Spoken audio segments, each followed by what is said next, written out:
This crispy chicken is from a taco place. This crispy chicken is from a taco place? The taco place? Taco place. It comes in a burrito, too? From your taco place, it's also a chicken place that's also a taco place.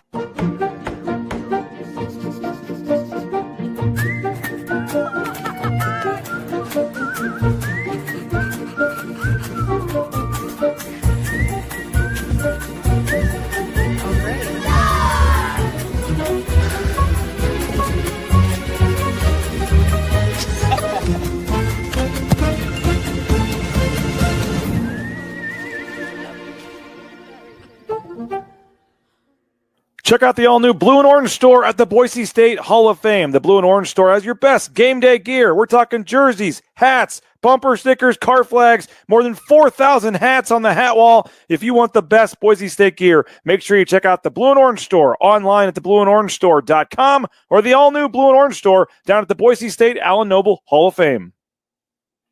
It's the fall kickoff sale at Lithia Ford of Boise. It's the best time to trade in and trade up to a new Ford truck or SUV with the room to haul your payload or playload. Visit Lithia Ford of Boise, where Ford begins in Idaho.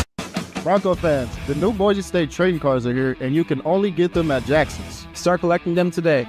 Jackson's, let's go!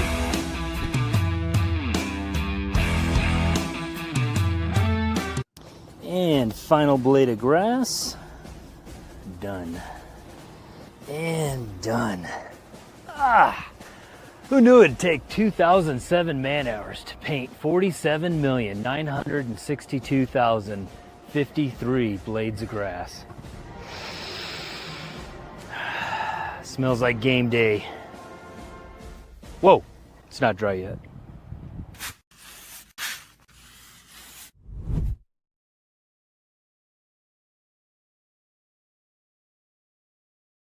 All right, Bronco Nation, welcome in. This is the Jackson's Postgame Show coming live from Bob's Pizza on the corner of McMillan and Meridian. Welcome in. Let's all come in, have a little kumbaya session, and let's talk this out. To start out, I'm going to toss it over to Michael Callahan. Michael Callahan, is the sky falling? No. The sky is not falling, but that was not good by any means whatsoever. I'm going to toss it over to Nathan. Yeah, look, we don't have to sugarcoat it. Not a good football game, not a good showing in a lot of different ways. The offense really struggled, and I think that's where probably the conversation should start, right? Yeah. Because coming into the year, you knew there would be some concerns about the defense. Like, the defense was good, but not great last year. The offense, you kind of banked on, this should still be a really good offense, right? You returned 5 experienced members on the offensive line. Sire Gaines, Malik Sherrod had great camps, looked really good. You felt good about Latrell Caples as receiver, and you returned your starting quarterback. And I didn't even mention 4 tight ends come back who played really well last season. And the offense really lays an egg. I mean, no two ways about it. That was the group that you were banking on being really good this year. And maybe Ashton Genty should have won the Heisman. Because the offense went from top 15 unit to not great. Could put it that way. In the pass game, I guess a positive. We'll start with a little bit of a positive. Yeah. I thought the pass protection was good for the most part tonight. I thought Maddox, more often than not, had clean pockets to work from. That's about it when it comes to the passing game. I did not think Maddox was very sharp. We'll talk about more about him later. The receivers, I didn't count, but I think there were 6 or 7 drops when it was all said and done. We'll talk about them more later. Right. The run game was completely anemic, which is probably the most, inspiring part of Ashton Genty's performance now in hindsight. You go from one of the best running games in the country to the running game looking like that. Really, really disappointing. Obviously, all 3 phases struggled in some areas tonight, but I thought particularly the offense was the part where if you want to have major big picture takeaways, the offense, I think, is where you're most concerned right now. I'm going to start off my thoughts by starting with hats off to USF. I mean, USF came out. We knew this was going to be a tough game. This wasn't a shock that they were a talented and well-coached team. Like, you knew that this was going to be the case coming in. I didn't know that they were going to play with the explosiveness and the talent that they have as a program. And I think that they're a lot better than people give them credit for. Yeah, let's talk about some of that explosiveness. And I do want to put it out there in case y'all didn't watch. Boise State did lose 34-7. I hadn't said the final score because I didn't think we needed it, but I'll just get that on the record. You talked a lot during the game about number 33 for USF. Talk to us. What did you see from a defensive lineman standpoint? Yeah, I mean, number 33, Florida State transfer. I learned halfway through the game through one of my buddies that coaches at Central Oklahoma. Former big prospect, whatever, the whole nine. Very explosive, elite first step.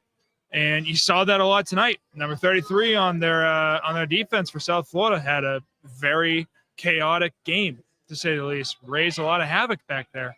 Other than that, I thought that they played fundamentally sound. They didn't shoot themselves in the foot at all, in my opinion. No turnovers. Obviously, we lost the turnover battle by 3 turnovers. We shot ourselves in the foot way too many times to be in a competitive football game, and that sucks because this is a veteran team and a veteran group, and I feel for all these guys and all these coaches and all the hard work they put in, and I know that they're going to come back. They're going to take this flight back. They're going to take tomorrow to watch over it. I know that those guys are probably not even going to sleep on this. They're going to be right back in the building tomorrow through next Friday when they get on the blue against Eastern Washington. They're going to come out with a fire in their ass because they have to. There's no other choice at this point. Yeah. They got to go out and they got to show everybody what they're about. And today they didn't do it. I feel horrible for them, but I don't think the sky's falling on this program by any means, in my opinion.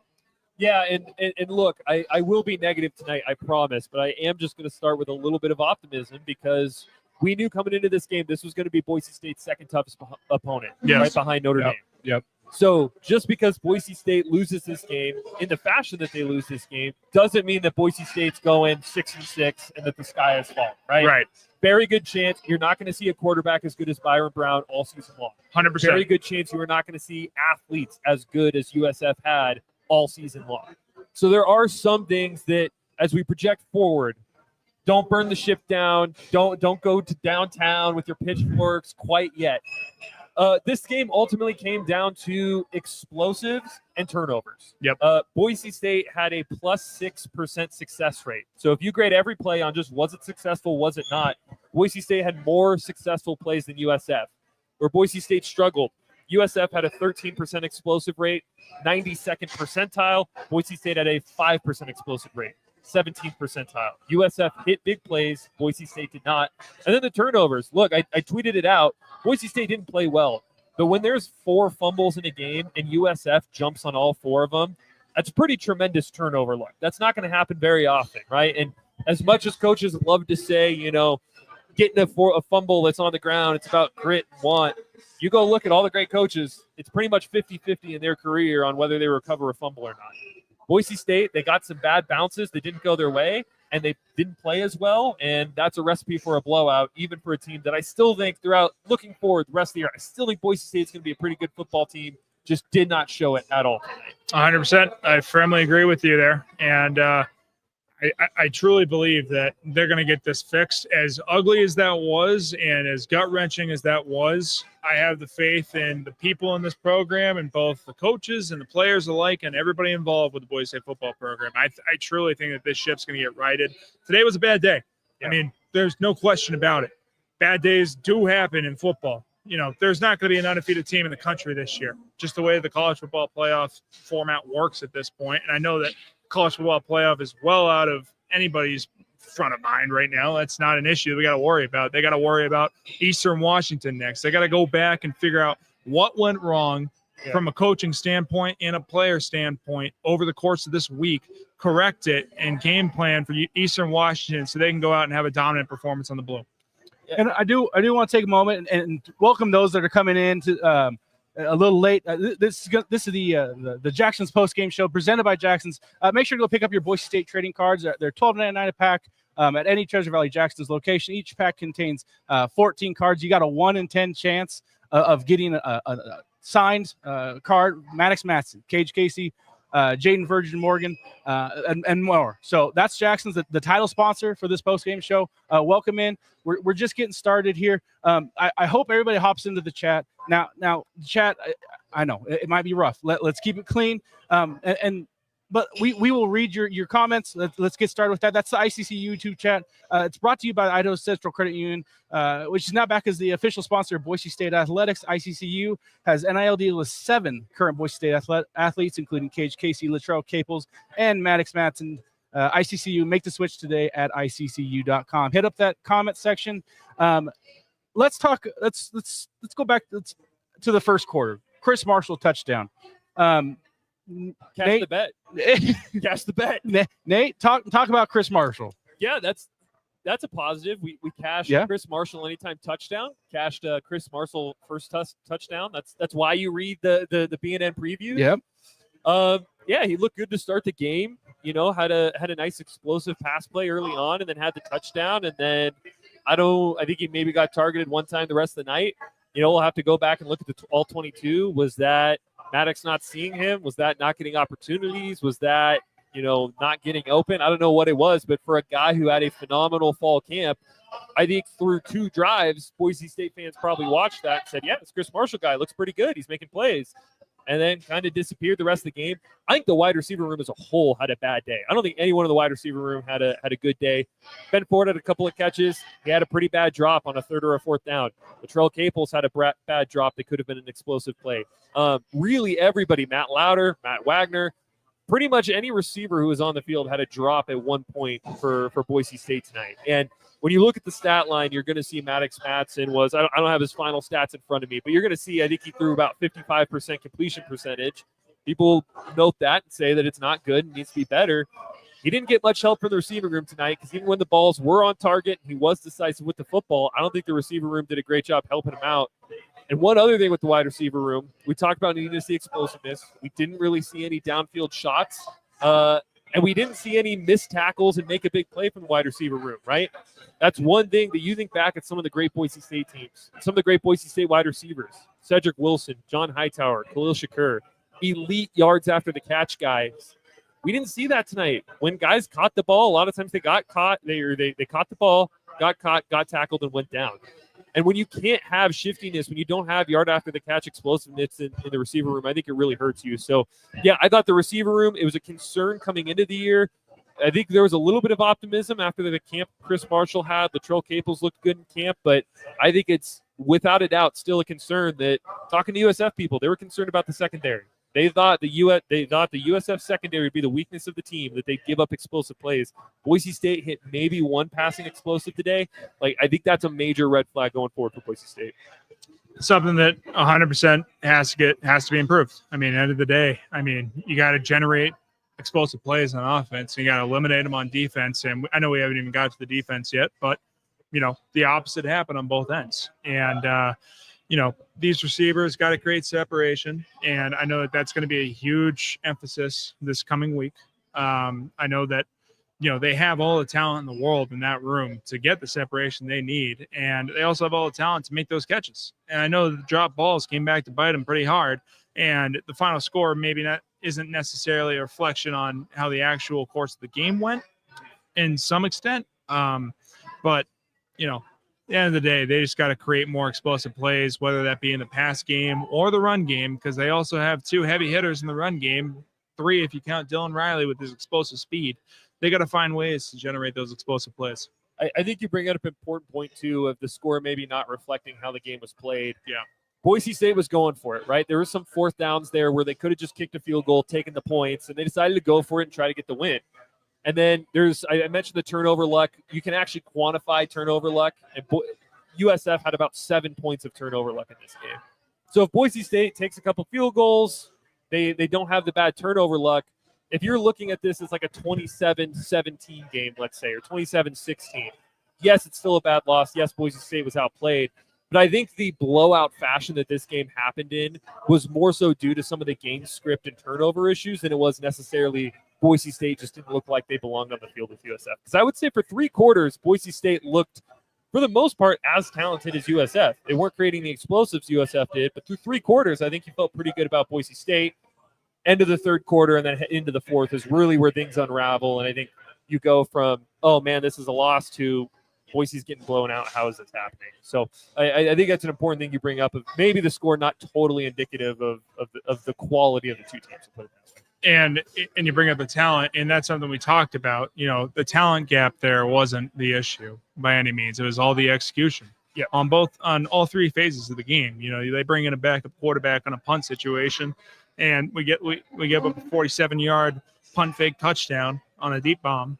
You know, just plays like that. You know, those are going to come back to bite you, regardless of what the final score was. We could have lost by 1 point. We'd be feeling the same way right now. In my opinion, a loss is a loss, and a win is a win. And you know, the execution tonight obviously made that pile up and snowball a little bit in terms of the score, but in terms of talent, they have all the talent in the world. They got to get in there and look themselves in the mirror, and they got to wake up. They got to wake up next week and going forward, and they got to stop thinking big picture, and they got to start focusing on just what's in front of them. And what's in front of them is a game on this upcoming Friday next week against Eastern Washington. That is the only thing that matters to this Boise State team at this point in time. You mentioned that you know, they play next Friday. As a player, is it good that they're playing on Friday instead of Saturday? Just one less day that you're just itching to get going? Yeah, 100%. They got to get on the field as soon as possible after this kind of a game. They got to just get back in the facility as soon as possible, watch what happened, stomach what happened, accept what happened, and move on. Put it to bed. It's time to move on from the South Florida game. What happened, and it's time to focus on Eastern Washington. And I don't care who the opponent is in front of you. Anybody can beat you on any given Saturday or any given Friday in this case. And they got to give all their attention in the world to Eastern Washington. They got to go out there with the confidence and the swagger to go out there and dominate and protect the blue at the end of the day. And they got to take it week by week, each week for the rest of the season. Who knows what's going to happen big picture? I mean, this is a long-term thing. We got, 3 to 4 months to, talk about all the scenarios in the world. The only thing that matters is Eastern Washington. Absolutely. And you guys did talk about the score not quite being indicative of the Broncos' performance. I felt like the front seven, especially the run defense, held up fairly well. They gave up the big long rush to Byron Brown, and you got to give that to him. He's a heck of a player. But talk about the defensive line and what you saw from the run defense. Yeah, absolutely. I saw a lot of guys step up on the defensive line. I thought that JV had a great game. I think that's expected at this point. Braxton took a step forward in this game. There were some reps that he looked down flat like the best player on the field. In my opinion, he's my player of the game in this kind of a game, but I think Braxton played his tail off. And the other guys, looking at Latu, looking at Madry, looking at Deion Washington, I think that those guys stepped up and they had a good game inside. But at the end of the day, it's not just about one position roam, and we know that. And it's all about how the whole team cohesively works together, and that's something that they got to get fixed going into this next game. And you mentioned, Braxton Feely, and his performance was impressive. We're going to go ahead and just call that the Blue and Orange Store player of the game. Brought to you by the Blue and Orange Store. Make sure to check out the new Blue and Orange Store location inside the Allen Noble Hall of Fame down at Boise State during normal business hours, or make your order anywhere in the world at theblueandorangestore.com. Blue and Orange Store player of the game is Braxton Feely. This week, I thought he really played his heart out. The entire defensive line did. They really held up pretty well for a while. Nate, take it over. What else? What were your other thoughts from the? Let's stay in the first half. Yeah, I mean, in the first half, we talked about it. I mean, it was mostly some execution issues, and I think that those just got magnified throughout the rest of the game, right? Like, when we talk about the score not reflecting the talent of the two teams, if you want to say 34-7 reflects the game that was played, I think that's fair because, at the end of the day, fumbles are something that you can't always recover every fumble, but you can hold on to the ball. You can be better on special teams, which we'll need to have that conversation of, once again, Boise State special teams giving up a big play and being a deficit for the Broncos. And then, again, the explosive plays all throughout the second half is really when they started to hit on them. I love what you said, Mike, about the run defense, especially even into the second half. Before that big explosive that USF had at the very end of the fourth quarter when the game was put away, USF running backs had 22 rushing yards. Yep. The front seven, one of my keys pregame was you need to be able to stop the run with light boxes, and they did that this game. The issue was They couldn't stop Byron Brown as a runner. He was excellent with his feet, and he was excellent as a thrower. They let Byron Brown take over the game, create explosives, move it around on the run, in the air. And then really, I think defensively, this all comes back to the tackling. How many times did we once again see poor effort from individual players? How many times do we see guys diving into tackles, not wrapping up? And once again, you have a game. I guarantee you, when we get the PFF numbers on this, the missed tackle rate on the team is going to be 18, 19, 20%, well above what the national average is. It was one of those things that it was a storyline of the offseason. Can the special teams get fixed? Didn't see it today. Is the tackling going to get fixed? Didn't see it today. Can they stop the explosive pass plays? Didn't see it today. So 3 really key things we were looking for this team to grow in. We didn't see that growth in this game. Now, with that said, USF, there's a chance that this USF team's a really good team. Yeah. And that maybe USF goes out next week and they beat Florida, who's a top 20 team, and it's, maybe USF is just really good and they hit the ground running and Boise State needs to still work some kinks out. But I think for right now, there's certainly reason to be discouraged about Boise's lack of growth in some of those areas you wanted to see this offseason. Yeah, absolutely. And I think that that's just the case with the week 1 game. And anytime you lose a week 1 game, that's obviously rightfully a means for discouragement. In 2023, we lost to University of Washington by a landslide in game 1, and they ended up being the national championship runner-up. And you just don't know at this point in the year. And regardless of how good of a team USF is, it doesn't matter to Boise State football at this point. What matters to Boise State football team is how can we make ourselves the best versions of ourselves on a weekly basis? Because what happened today was not the standard by any means, and I don't think anybody's going to try to defend that. I think that there's a lot of room for growth, and I think that they're going to show steady improvement over the course of this season. They're going to have to. There's no choice. Right? They have to get better from what they were today, and I have full confidence in the guys in that building to do it. It's just that for today, this sucks. No question about it. Not trying to discredit that. This sucks as a former player, as an alumni, as a fan. Everybody has every right in the world to feel upset about this because this sucks. But who feels the worst about this? The people in the building actually doing the work, because we've been sitting around talking about them or watching them. Those guys feel horrible right now. I feel for them. My heart's out to them. And I think that they're going to come back from this better than they were. We mentioned the tackling or unfortunately the lack thereof. The media talks about the first game is common for tackling to be a problem. Do you think that this is going to be a consistent problem, or can they improve this going into next week and get better over the year? Yeah, I think that they have to improve it from this week because it was what it was last year, and that's something that we got to get fixed, and that's something that's been said, and the time for talking about it's done. Like, it's just got to happen at this point, and I do believe that that's going to be a huge point of emphasis, and I think that this is a wake-up call on the tackling. I mean, unfortunately, it had to happen this way, but I do think that there's going to be some strong improvement going forward this season. And I saw it in the comments, and I did want to bring it up. Going forward on fourth down a couple of times, and you would think that they were well within field goal range. Nathan, what did you think about that decision? I mean, we're not Coach Danielson. We're not in his head, but do you think maybe they should have gone for the field goal there? I'll start by saying this. When you're coaching a game, you can coach to win or you can coach to not get blown out. Boise State and Spencer Danielson were coaching to win. They were looking at the position saying, all right, we're down 17 points. We're going to need touchdowns to get back into this game and win it. Yes, if you kick a field goal, it makes it a 2-score game, and maybe you get some stops and you can bring it back. But more than likely, USF's going to score again. And they did from that point. They got one more touchdown. You're going to need to score touchdowns to win the game. And I give credit to Coach Danielson because he was coaching to win. He wasn't coaching to minimize the chance of a blowout. The other thing I'll say with that is we saw the kicking game in fall camp. It wasn't always pretty. That field goal that they could have lined up for, I believe, was a 38-39 yarder. It wasn't a gimme. And so if you're Spencer Danielson, you've got and this is the first fourth down that they went for in the second half when it was 7-24. 4th and 2, you can take a 39-yard field goal or take your chances to get 2 yards. I agreed with the decision to go for it. I wasn't sitting there in the moment saying, hey, you need to kick this field goal here, because I knew that the kicking game was not a strong point of fall camp. And look, you have in theory a good running game and a good offensive line. You should be able to get 2 yards. They go with a pass play that look, I'll give credit to Nate Potter. I'm not in the chat. I don't know if people were hating on him for it. The receiver's open. The play call worked. You just got to execute. Maddox Madsen didn't deliver a good ball, and that's the play. That's how it ends up. And the reality is football a lot of times just comes down to ones and zeros, and in that spot, they coached to win. It didn't work out, and it takes what could have been a close loss and turned it into a blowout. But again, I like what you said. Do you feel better if it's a 1-point loss? Like, I'm not sitting here like, oh, great performance. You lost by 3 or you lost by 10. Like, no, go out there and try to win the game. It's what they tried to do. It didn't work.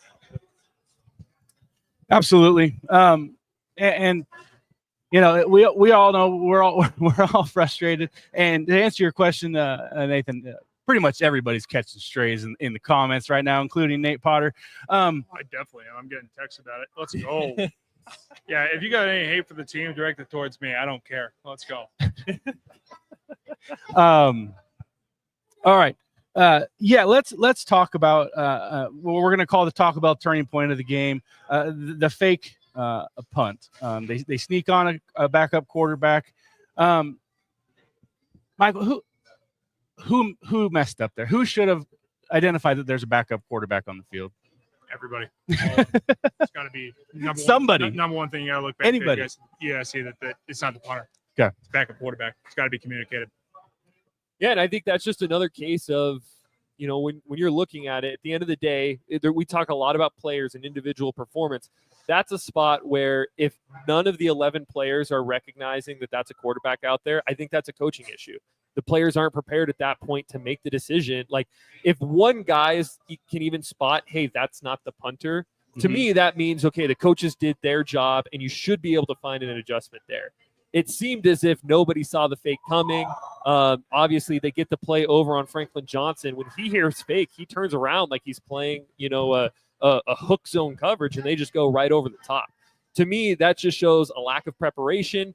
Or if there was preparation, there were 11 guys out there who couldn't execute on the preparation. So, again, the talk of the offseason so much was about the special teams and the special teams coaching. And look, I'll say, at least, from my football knowledge, could be wrong, but from what I saw out on the field today, like, that's a coaching point that guys didn't look prepared for that moment.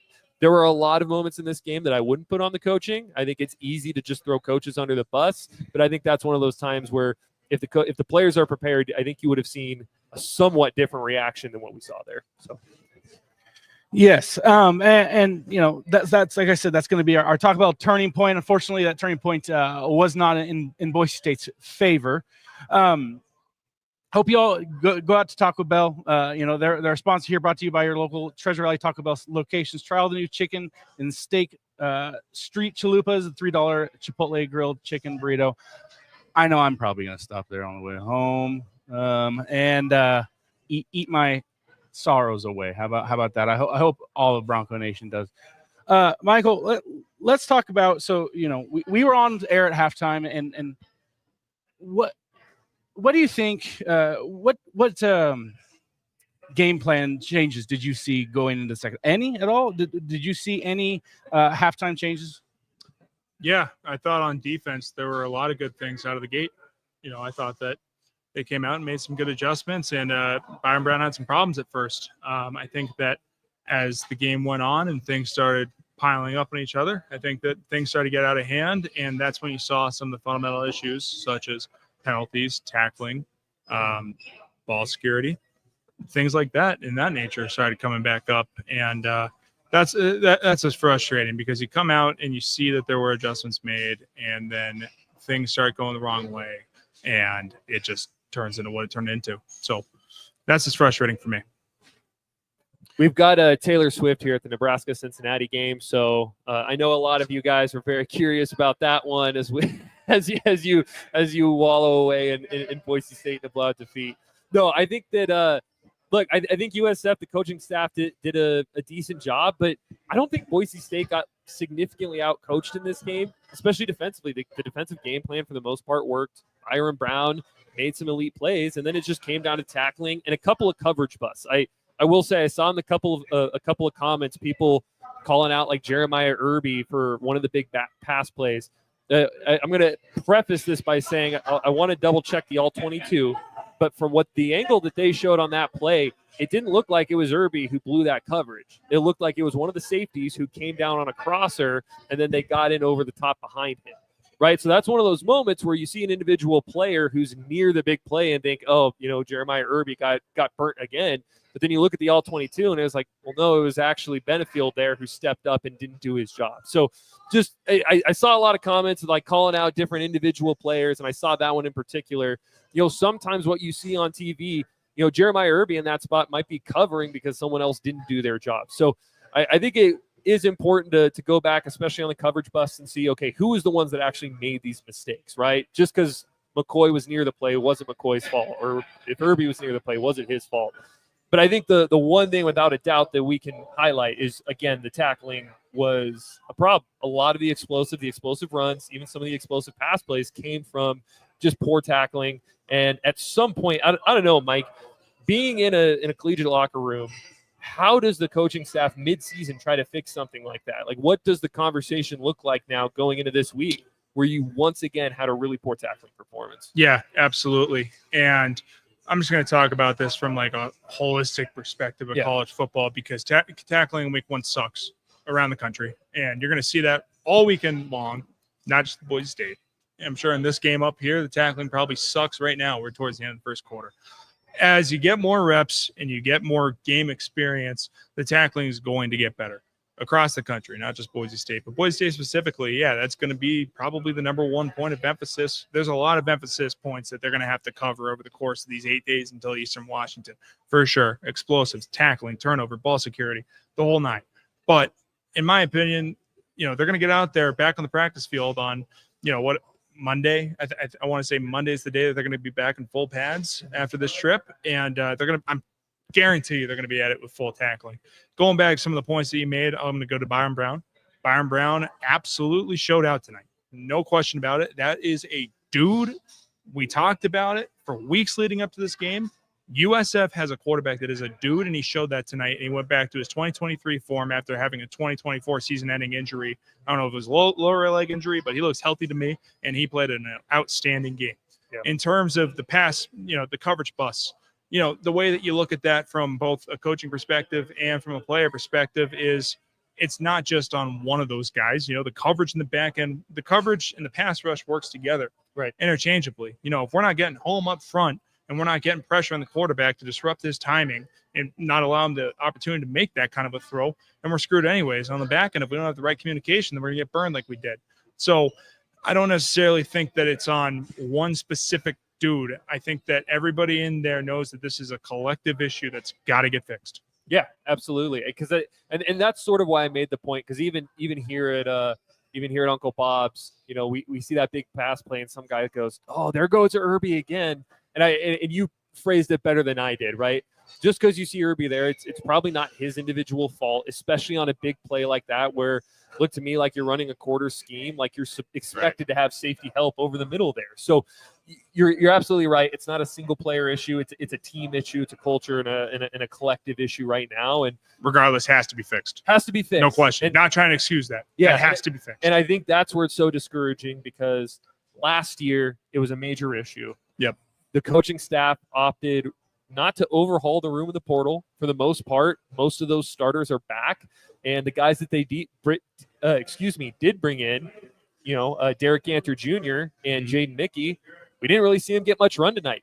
They weren't the ones out here making the same mistakes that the team did last year. And obviously the coaches, they're there at the practice. They're the ones doing the evals, but in my opinion, in the portal era, if you have such a gaping issue like that last year, where you're dead last in the country in pass explosive rate, you need to do something to fix it, whether it's internal development or bringing in new guys. And the fact that it's the same guys out there making the same mistakes, I think is a huge concern for the rest of the season. Now there still could be time, right? They could turn it around and play well the rest of the year. We saw that with Jeremiah Irby last year. Had a pretty rough first 2 games, and then was really solid for the rest of the year. And I'm sure being in the coaching room, I'm sure that was sort of reflected, right? Probably not the best first 2 games, but he had a strong rest of the season. If it doesn't get turned around at all this year, I think that's a place where it's totally fair to be very critical of the staff. And particularly with the performance today, I think it's absolutely fair to be critical of the staff for that performance. Absolutely. Yeah. Michael, I wanted to ask, what what does the next 24 to 48 hours looks like for these players? They're getting on a flight right now, probably a pretty quiet flight. Yep. What does it look like? Walk us through that. Yeah, I mean, you said it right. Flight home's going to be dead silent. You know, you're going to sit there and eat it. You're going to get back at 4 a.m, likely local time. You're going to go home. You're going to take a nap. And if you care about this team, you're going to be there tomorrow as a player. Coaches are going to be in there, guarantee it. Players are definitely going to be in there, and they're going to get their work in, and they're going to figure out what happened in this game. Because it's easy, big picture, to look at it on TV and see what went wrong. But going down to a schematic and a terminology and an effort and individual standpoint, and guys looking themselves in the mirror and seeing what they got to do over the course of these next 8 days to get better in terms of getting ready for Eastern Washington. You know, that's really what these next 24 to 48 hours is going to look like. You're going to get in there on Sunday. You're going to have a full-on film session with the entire coaching staff, obviously. You know, they're going to be honest with you. They're going to rip them, and they have to. And they got to get ready to go. They got to go out for that walkthrough on Sunday night and be ready to go for their Tuesday practice, which is happening on Monday this week because we got a Friday game. But, yeah, it's going to be a tough 24 to 48 hours, but, you know, 24-hour rule, end of the day. You know, got to win or lose, got to flush it, get ready for the next opponent. Yeah, and I see a lot of comments like calling out individual players and how poorly they played. And look, players did not play well, no doubt about it.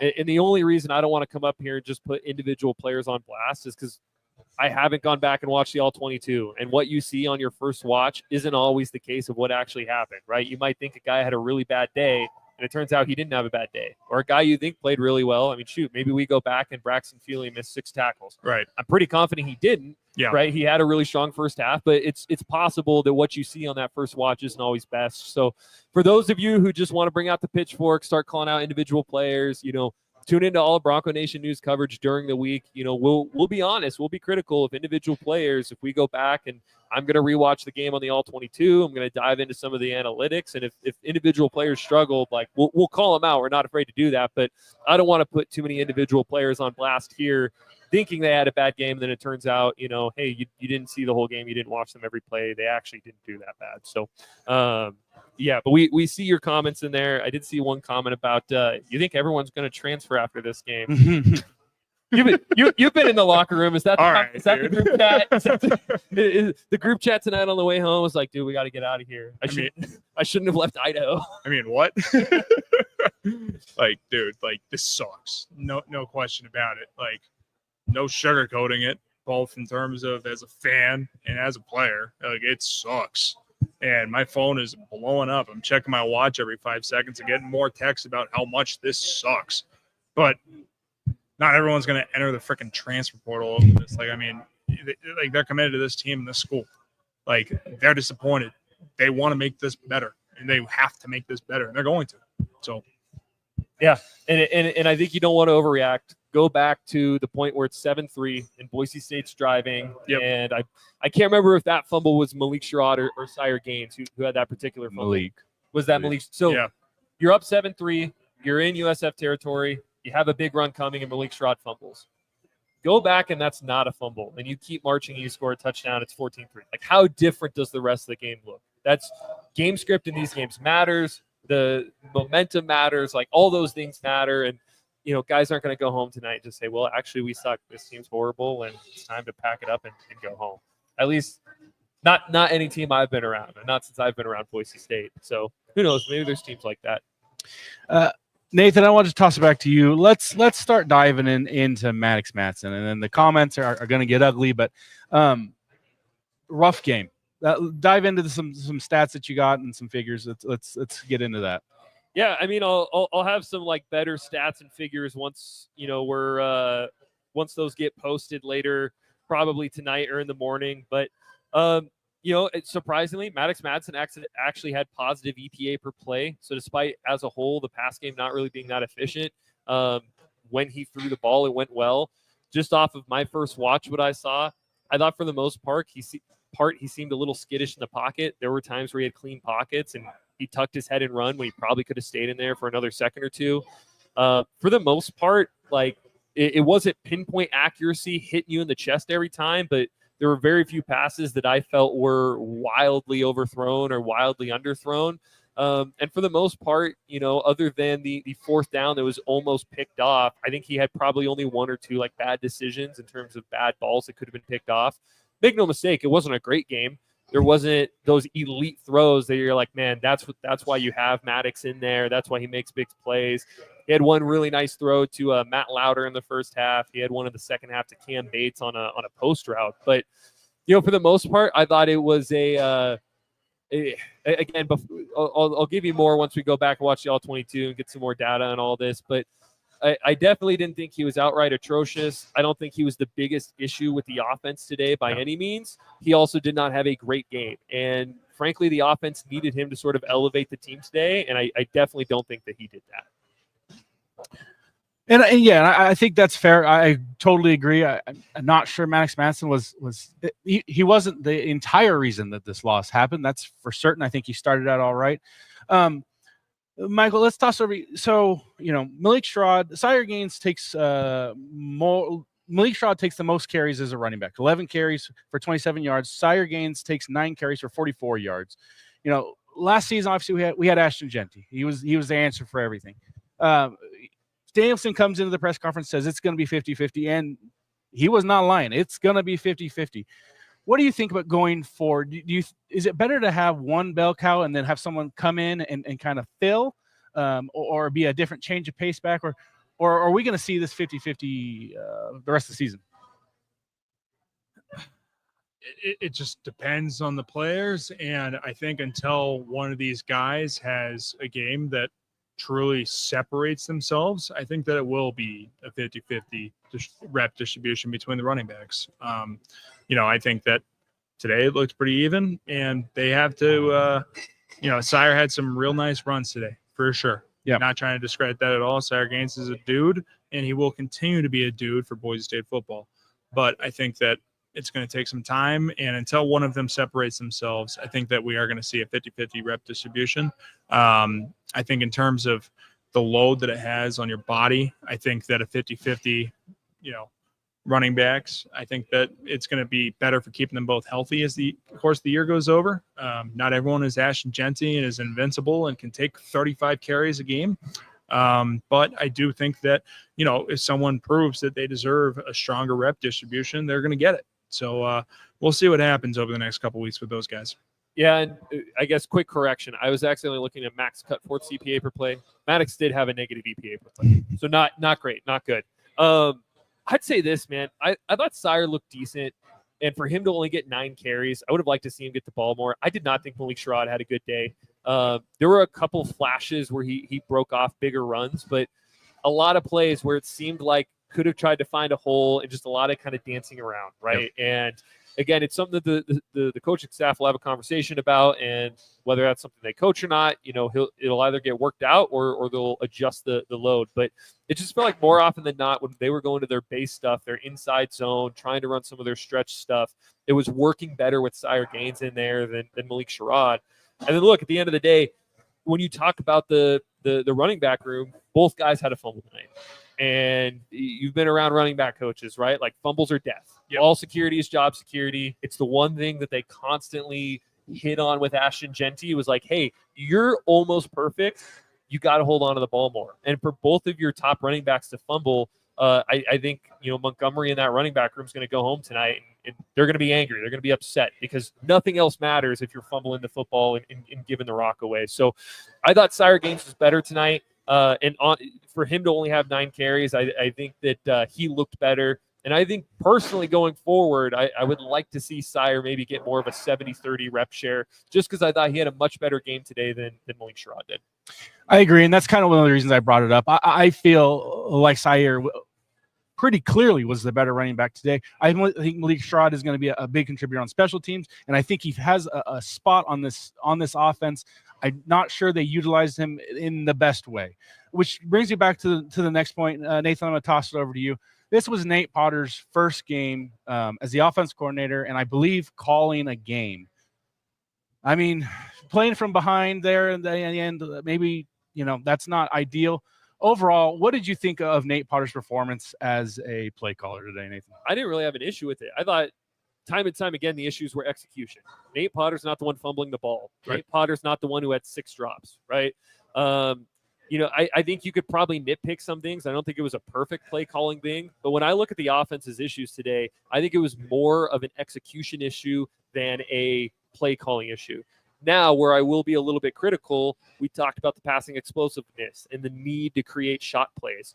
It's one thing to call a shot play and to dial one up and for it to not get thrown. It's another not to have easy buttons, right? One thing that I think that was a little underrated of the Brian Harsin era while he was at Boise State, he was a master of at 1 or 2 times a game, he's going to dial up a play that he knows schematically is going to be a win and they're going to get a guy open. We didn't have that tonight, right? There was no play where a guy was screaming wide open down the field and Maddox just missed him. For the most part, it was trying to be efficient with the football and guys not executing being efficient. So I don't think it was a perfect day for Nate Potter. I don't think he was the issue. I thought it was much more on the execution side tonight for the individual offensive players than Nate Potter. All right, we're going to take a quick 2-minute break, and then we'll be right back. Come back with your questions from Michael. Michael just left the team. This was your first game watching as a fan in a while, isn't it? First game ever as a Boise State fan. Well, sorry, buddy. California, and my family's Boston fans. So. You got the Red Sox, right? Yeah, Red Sox. There you go. All right, spot. we're going to take a quick break. Come back with your questions for Michael. Ask about his career. Ask about anything. Let's get going. Let's try and flush this. Is that the best way to put this game? Yeah, it's going to take some time. you still give it 24 hours. 24 hours doesn't mean 24 minutes. Yeah, that's fair. Yeah. We're fans. We can flush. All right, we'll be right back. This crispy chicken is from a taco place. This crispy chicken is from a taco place? The taco place? Taco place. It comes in a burrito, too? From your taco place, it's also a chicken place that's also a taco place.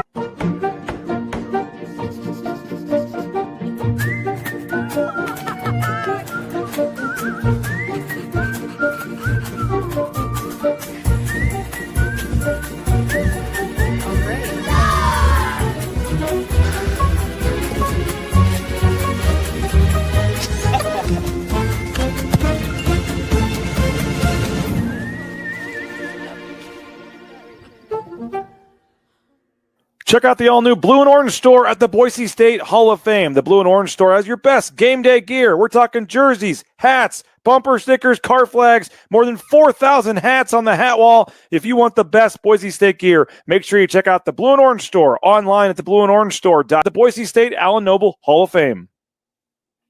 It's the fall kickoff sale at Lithia Ford of Boise. It's the best time to trade in and trade up to a new Ford truck or SUV with the room to haul your payload or playload. Visit Lithia Ford of Boise, where Ford begins in Idaho. Bronco fans, the new Boise State trading cars are here, and you can only get them at Jackson's. Start collecting them today. Jackson's, let's go!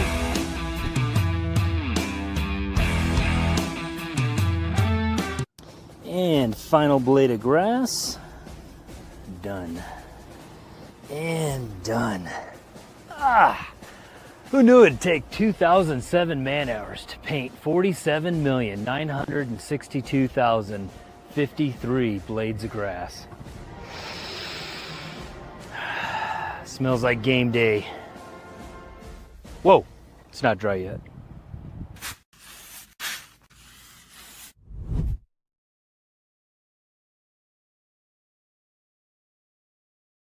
All right, and welcome back.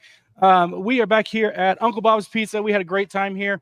Not so much to score, I get that, but the atmosphere was great. We had a lot of fun meeting new fans. There was a raffle giveaway. They gave away some gift card to Uncle Bob's, which was great. I'm going to toss it over to Nathan. Talk about the offensive line. Let's dive into that and how you thought that performance was. Yeah, in the first half, I thought for the most part, the offensive line played pretty well. I think it's worth talking about. Dalen Matoyer gets the start at right tackle. That was a battle throughout fall camp, and I guess Matoyer ends up coming out on top. And then on left guard, Jason Steele ends up getting that job. There was a lot of, kind of the expectation was Tyler Kyneth. Now, I didn't see Tyler Kyneth or Dalen Matoyer tonight. I don't know if you guys did. Dalen Matoyer started. Right, Dalen Matoyer started. I'm saying, I didn't Hall see him. Schmidt. I didn't see Hall Schmidt tonight. I don't know. Boise State didn't officially rule those guys out. I don't know if the reason they didn't play was by choice or if the reason that they didn't play was because they were hurt. Regardless, that's who gets to start on the offensive line. I thought for the most part, the offensive line played pretty well. There were a couple definitely misses by, on the right side in particular. I think struggled a little bit more in pass pro, but for the most part, like there were some running lanes tonight. I thought the running backs probably struggled more than the running game in terms of the run blocking. But I just think it's really notable there that, Dalen Matoyer, we were talking about all these camp battles, and you get Dalen Matoyer unseating Hall Schmidt, you get Jason Steele unseating Tyler Kyneth in 2 battles. I mean, Mike, talk about, you've been in the room and you've been in position battles yourself. Like when those resolve and you go into that first game and you're the guy who won the job, are there a little bit of extra jitters? It's a little bit of extra pressure. Like what goes into that? I think at that point, you have the confidence of both the coaching staff and the players in your room to go out there and compete. It's just up to you to actually go out there and execute it. Jason Steele looked pretty good tonight, in my opinion. Yep. I'm sure that we'll go back on the all-22 cut and see, how everything went down with them. And, Matoyer in the run game looked solid, and in the pass game, there's room for improvement. No question about it. No beating around that bush. And at the end of the day, penalties. Can't have those penalties. False start penalties cannot happen, especially in a environment like that. We played in some hostile environments. I didn't feel like that was a hostile environment, in my opinion. But we'll see. And I think it's probably worth shouting out Cage Casey. I mean, he's so good. Yeah. And didn't even notice him. Right. You don't even notice him, which is the mark of a great left tackle, right? Like we see a lot of comments about the right tackle because, didn't have the best game. No one is saying anything about how the left tackle played. I mean, Cage Casey, I think there was one moment where he just absolutely locked up 33, their best defender. And I was like, hey, look at Cage Casey on this one. And you're like, that's just every single play. That's just what he does. Yeah, it was like, it's not even worth watching at this point. Like, you got to watch everything else going down because Cage is going to do his job at the highest level physically possible. And he is absolutely, I'm sure he probably had the best game out of anybody. And we just don't even know yet. Yeah.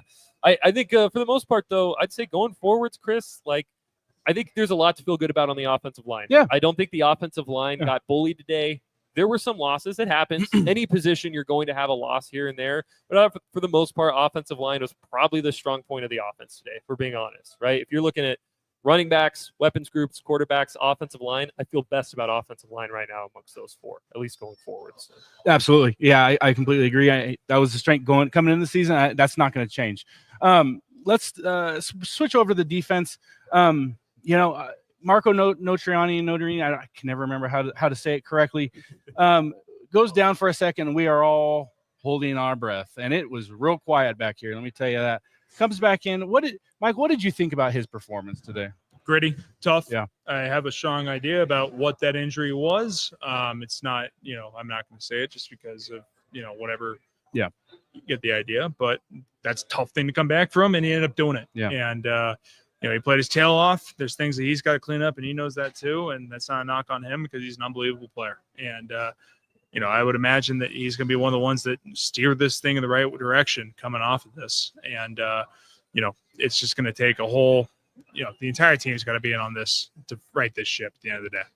Yeah, I think alongside him too, I thought Jake Ripp had a pretty good game. Yeah. Again, one of those guys who you want to see the all-22. Like linebacker is a tough position to break down unless you're watching play-by-play. But for the most part, I thought Jake Ripp did some nice things as well. And I think Marco and Jake, you feel pretty good about that linebacker duo going forward. It's just, again, it's a strange thing to say when you give up 31 points. But USF's one of the most explosive offenses in the country. We knew that for the most part. I mean, the defense itself only gave up 24. I thought the defense for the most part played pretty well. And even, a good chunk of that was sort of in garbage time at the end of the game when backs against the wall, offenses and converting 4th downs. Yeah. I actually come away with this game. I'm doing like the Ryan Rosillo bit, but I come away from this game more impressed with the defense than I was anticipating. But I thought the offense just took such a large step back that it didn't matter. I think with the defense, they just naturally live on such a razor's edge. Just, you could score 0 points in offense, you give up 7 on defense, you lose the game.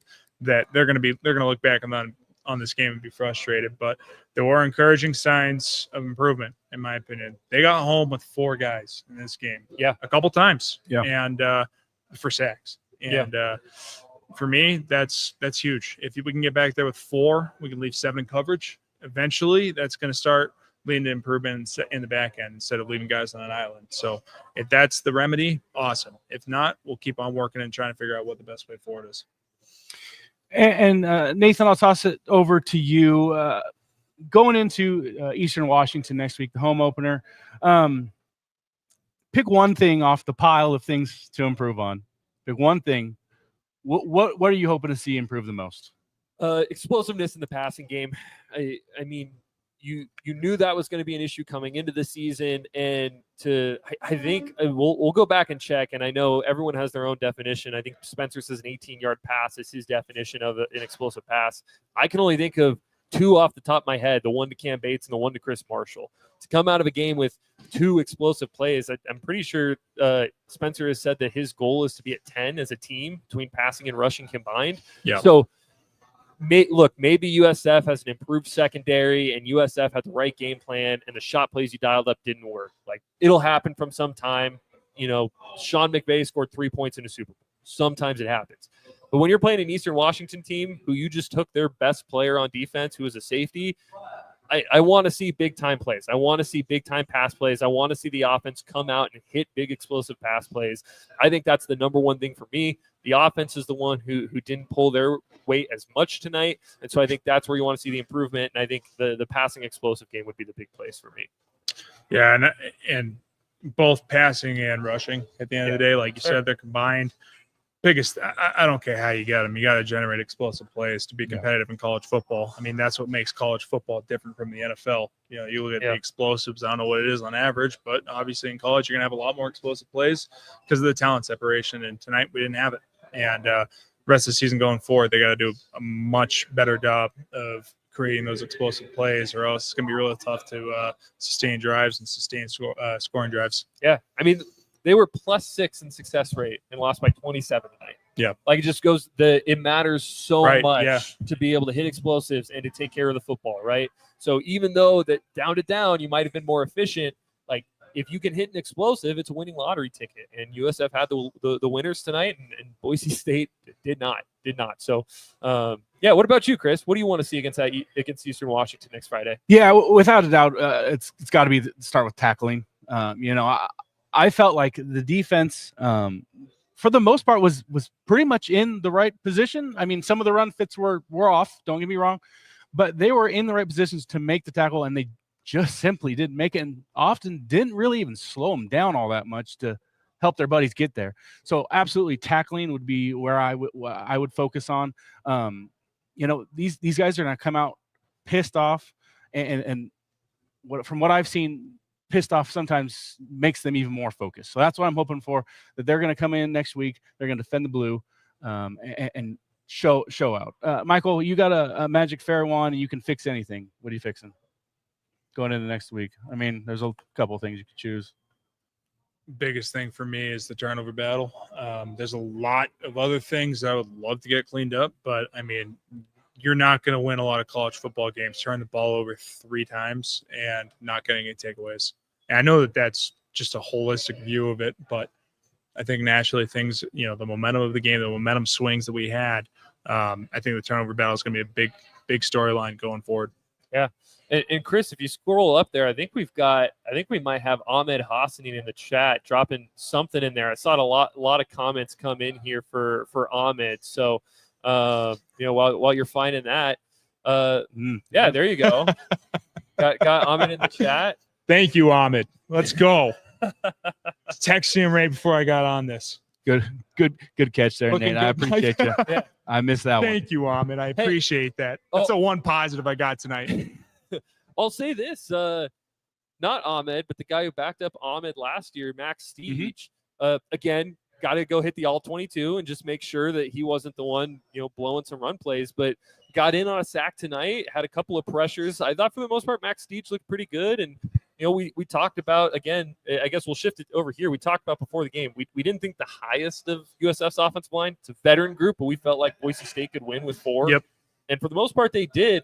What did you see out of the defensive line that you really liked tonight? I loved everything about the defensive line except for the pocket leverage at times. And the times that the pocket leverage got exposed, that's when you saw the explosive quarterback runs.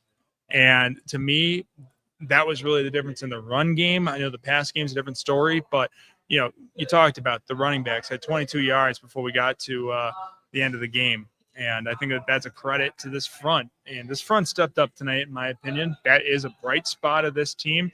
Pocket leverage is going to have to be a must-have.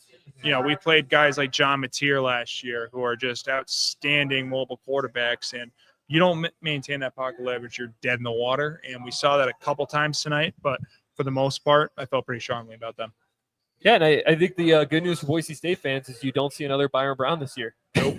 There's no one like him in the Mountain West, so don't have to worry as much about the pocket leverage because that's a special athlete. That's a really special player. Talk about, you played John Mateer, who for my money, I think Byron Brown's a better player than John Mateer. I don't know if that's a hot take or not.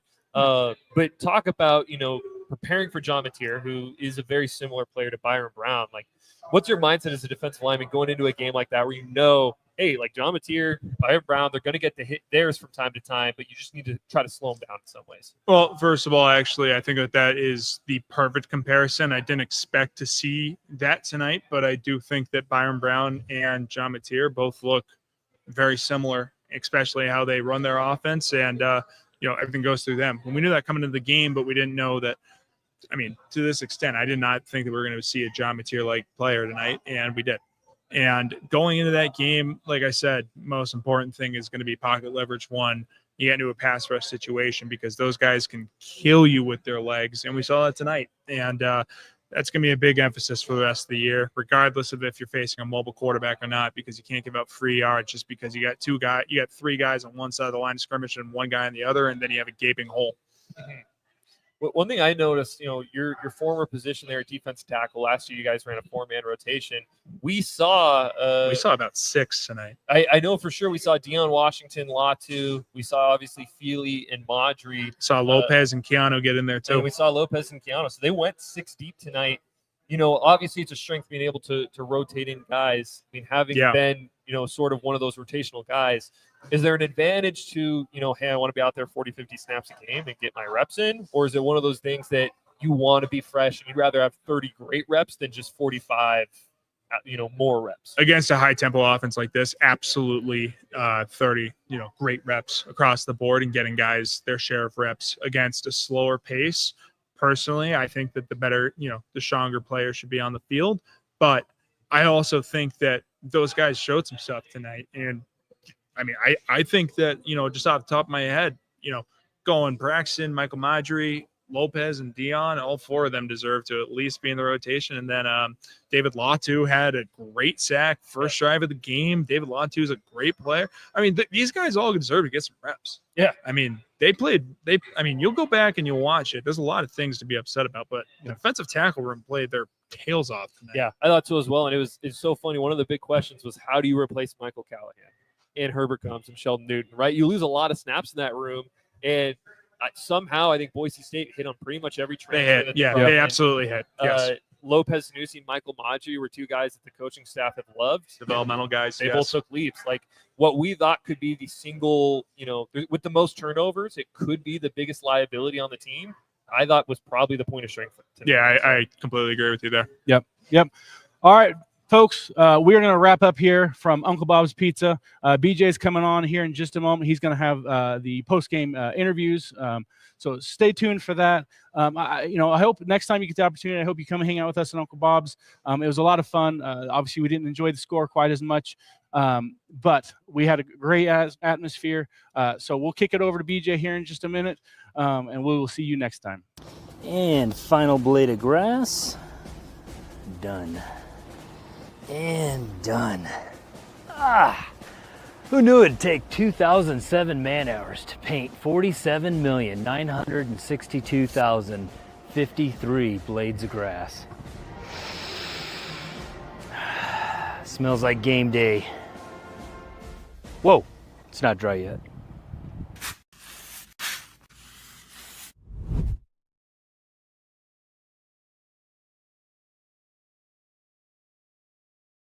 All right, folks. Well, welcome on into South Florida here. BJ Rains with you live from Tampa. Hope you can hear me okay. and see me okay. What a job by Chris Van Sickle and our crew down there, Nathan Carroll, Michael Callahan. They did a tremendous job. We appreciate them for helping out and taking over on the first hour or so of the pregame show or postgame show. Previous years, you guys had to wait an hour for us to start, so we let those guys go for an hour, let you guys vent a little bit, and then now we have all the interviews and things as well. So cannot wait to get your comments, your thoughts, and looking forward to that. Somebody says I have the wrong mic, so let me know if the mic is not correct. I think it's okay. If not, we'll work to correct that, but I think it's okay. We have Spencer Danielson comments we're going to hear from in just a second. He said they got their ass kicked. Spencer Danielson pretty much said, yeah, we got our ass kicked, and we were outplayed in all three phases. And so, yeah, I think that certainly Boise State has their work cut out for them in the group of 5 race now. When you talk about just the top 25, you can kiss that goodbye. A lot of different, things that were negatives about this game that went a long way. And I'm sure you guys, certainly they talked about that for the first hour. But a lot of things went wrong today for Boise State, and the implications are obviously massive. For me, the 4 turnovers on downs, the 3 lost fumbles. I mean, that's 7 of your possessions that you end on a turnover or down, or a 3 fumbles were killer. I thought that the 7 points getting shut out in the second half, just the lack of explosive plays. I mean, your longest rush tonight is 14 yards. You only have 2 passing plays over 20 yards. So 2 plays in this game that went for more than 20 yards. And you look at South Florida, they had a 49-yard run. They had a 45-yard pass, a 55-yard pass, 24-yard pass, 23-yard run. So they had way more explosive plays. And I just thought that a lot of the problems we talked about last year were problems again this year, whether it was the tackling, whether it was the explosive plays given up, special teams issues. I don't know how. And Spencer Danielson took the blame. He said it's not on Stacey Collins. It's not on, anybody else except for him. But I don't know how a coach on the staff in a first game doesn't have a roster with them. And when they see a backup quarterback run out onto the field, how do you not, be prepared for something like that? I mean, he's not listed as either punter on the depth chart. He's a third punter, or isn't even a punter. And I guess they just assumed he was a third punter, but to not know that was not a punter and that was a quarterback in the game on the fake punt is just inexcusable in a season opener or any time. So I thought that was a very huge issue, was that fake punt. And that kind of was deflating at that point to put them down by 10 in the third quarter there. Jared, appreciate the super chat there, the $10. Broncos have a lot to clean up to do in practice. Appreciate you for that. But Spencer Danielson meeting with the media. We'll hear from him in just a second. But again, shout out to Callahan and Nathan Carroll and Chris Van Sickle. Those guys did a tremendous job there at Uncle Bob's. Heard it was a great crowd, saw some video of it, and was a lot of fun there at Uncle Bob's. But certainly the final result wasn't good there. But here in South Florida, it didn't look much better. And by the way, I'm in the visiting radio booth, sitting in Bob Beeler's chair here. And they've got there's no air conditioning running through here, man. I guess maybe they usually have the window open. I don't know, but it is hotter now than it was on that pregame show. So apologize if my big forehead here is sweating, but just a disappointing game for Boise State. You come in with such high expectations, and for the offense to only score 7 points, it's just very disappointing across the board. And as I said, a lot of the issues were issues last year. I hate to say it, and I hate to go down this route, and I'm sure they may have done it on the pregame or on the postgame show for the first hour before I got here. I'm not sure, but the lead to my story is that Ashton Jeanty, looks even better, now, something to that effect. I mean, the historical season he had looks even more impressive, because I think Ashton Jeanty just bailed this team out a lot more than we realized when it comes, to this offense and on third down, on fourth down. I mean, on four times on fourth down, they couldn't convert tonight. For the game, they were 2 of 6 on fourth down. That's just not going to cut it. Only averaged 4.4 yards per play. They were 6 of 17 on third down, 8 penalties for 57 yards. A couple of those were killer. That penalty on Devon Banks, that would have been a punt. And then all of a sudden, that's a personal foul out on the sack, and they come down 85 yards and score a touchdown. That was a huge killer.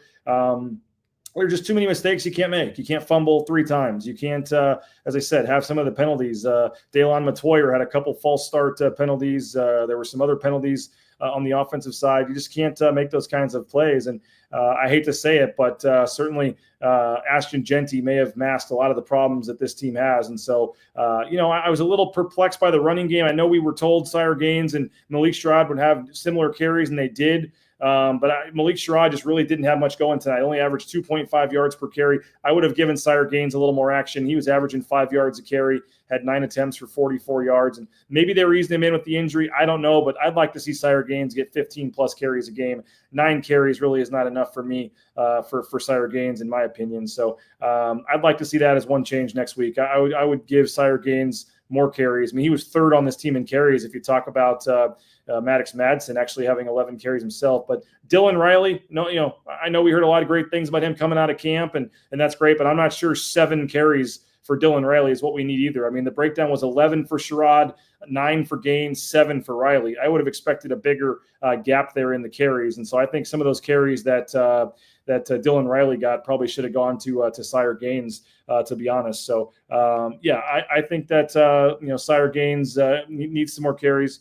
Sherrod has no business splitting carries with Gaines. Gaines is RB1. I agree with that. But I think the offensive line struggled at times too. I know I put out a tweet saying they were giving him time to throw because at the time I thought they were. But there were a couple sacks in there, and the running game they got no push on the line. Most of Riley's carries were at the end. All right, that's fine. That's probably true. I think he only had maybe 2, and then they gave him some on the last drive. That's probably. That's fine. But in general, the lack of running game, and I put some of that on the offensive line. I just didn't think the offensive line played particularly well overall. There were, sacks, 4 sacks. And it says 1 sack for South Florida. I'm trying to see which is which. I believe that means 1 sack for South Florida. So, but I didn't think the O-line played particularly great. Maddox Madsen didn't play particularly great either. 25 of 46, 225 yards and a touchdown. Missed some open throws. Had Latrell Capels for a touchdown and overthrew him on a 4th and 2 to Gaines. He was off on a throw. I just thought that had a couple passes again. I know it was a story coming into the season, but had a couple passes that could have been intercepted as well that were not. So I'm not going to say he played terrible, but Maddox Madsen certainly didn't play great. And when you have a 54% completion percentage. That's just not good enough. 25 of 46, missed on 21 throws tonight, and completed 25. And again, no interceptions, but had a couple that they dropped that probably could have been intercepted as well. There were some drops. I know somebody said the receivers had some drops and things as well. I do think that they had some drops. That was certainly something that would have been an issue as well. That could have moved the chains at times. I think Louder had a drop. I know some other guys did as well. You look at the final targets. You had 8 targets for Latrell Capels, 7 for Matt Louder, 6 for Sire Gaines out of the backfield, 6 for Chris Marshall. Good to see him get his first touchdown. He had 2 catches on that 3rd drive, including that touchdown, but then had nothing else the rest of the game. Only 2 catches for 19 yards for Chris Marshall in this game. So congrats to him. Cool to see him get his first touchdown, but I really thought they should have tried to get the ball to Chris Marshall more than they did as well. So tough game for Boise State. Spencer Danielson, the head coach, he was pretty brutally honest about this one. They got their ass kicked, he said. Let's hear it right from him. Here's your head coach, Spencer Danielson, speaking to the media after the game. You guys hear me okay?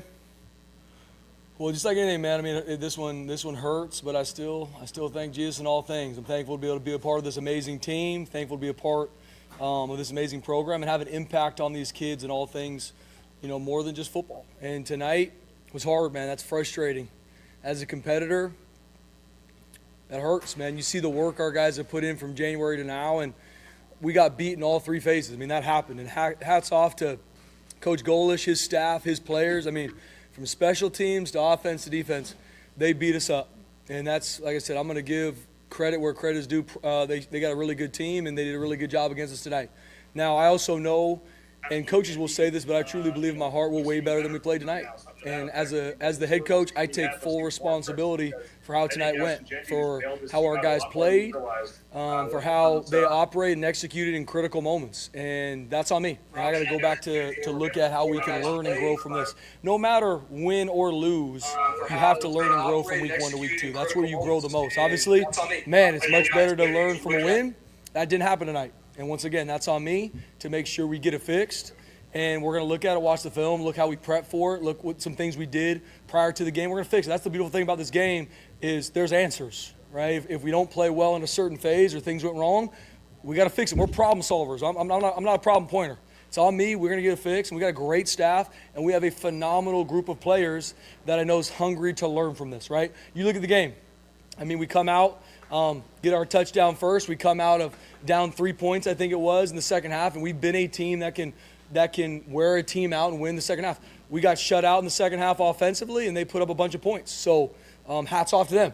We didn't do what we went in here to do, and that is on me to make sure we get it fixed. We didn't execute in critical moments, didn't win third and fourth down really much on either side of the ball. We lost the turnover margin. We didn't tackle well. They had a huge explosive play on punt. And so these are the things going into the game. We talked going into this game. Game one is about winning the turnover margin, which we did not do. Secondly, who's going to break tackles, who's going to make tackles. Without watching the film, I'm going to tell you they did a better job breaking tackles, and we didn't make enough tackles.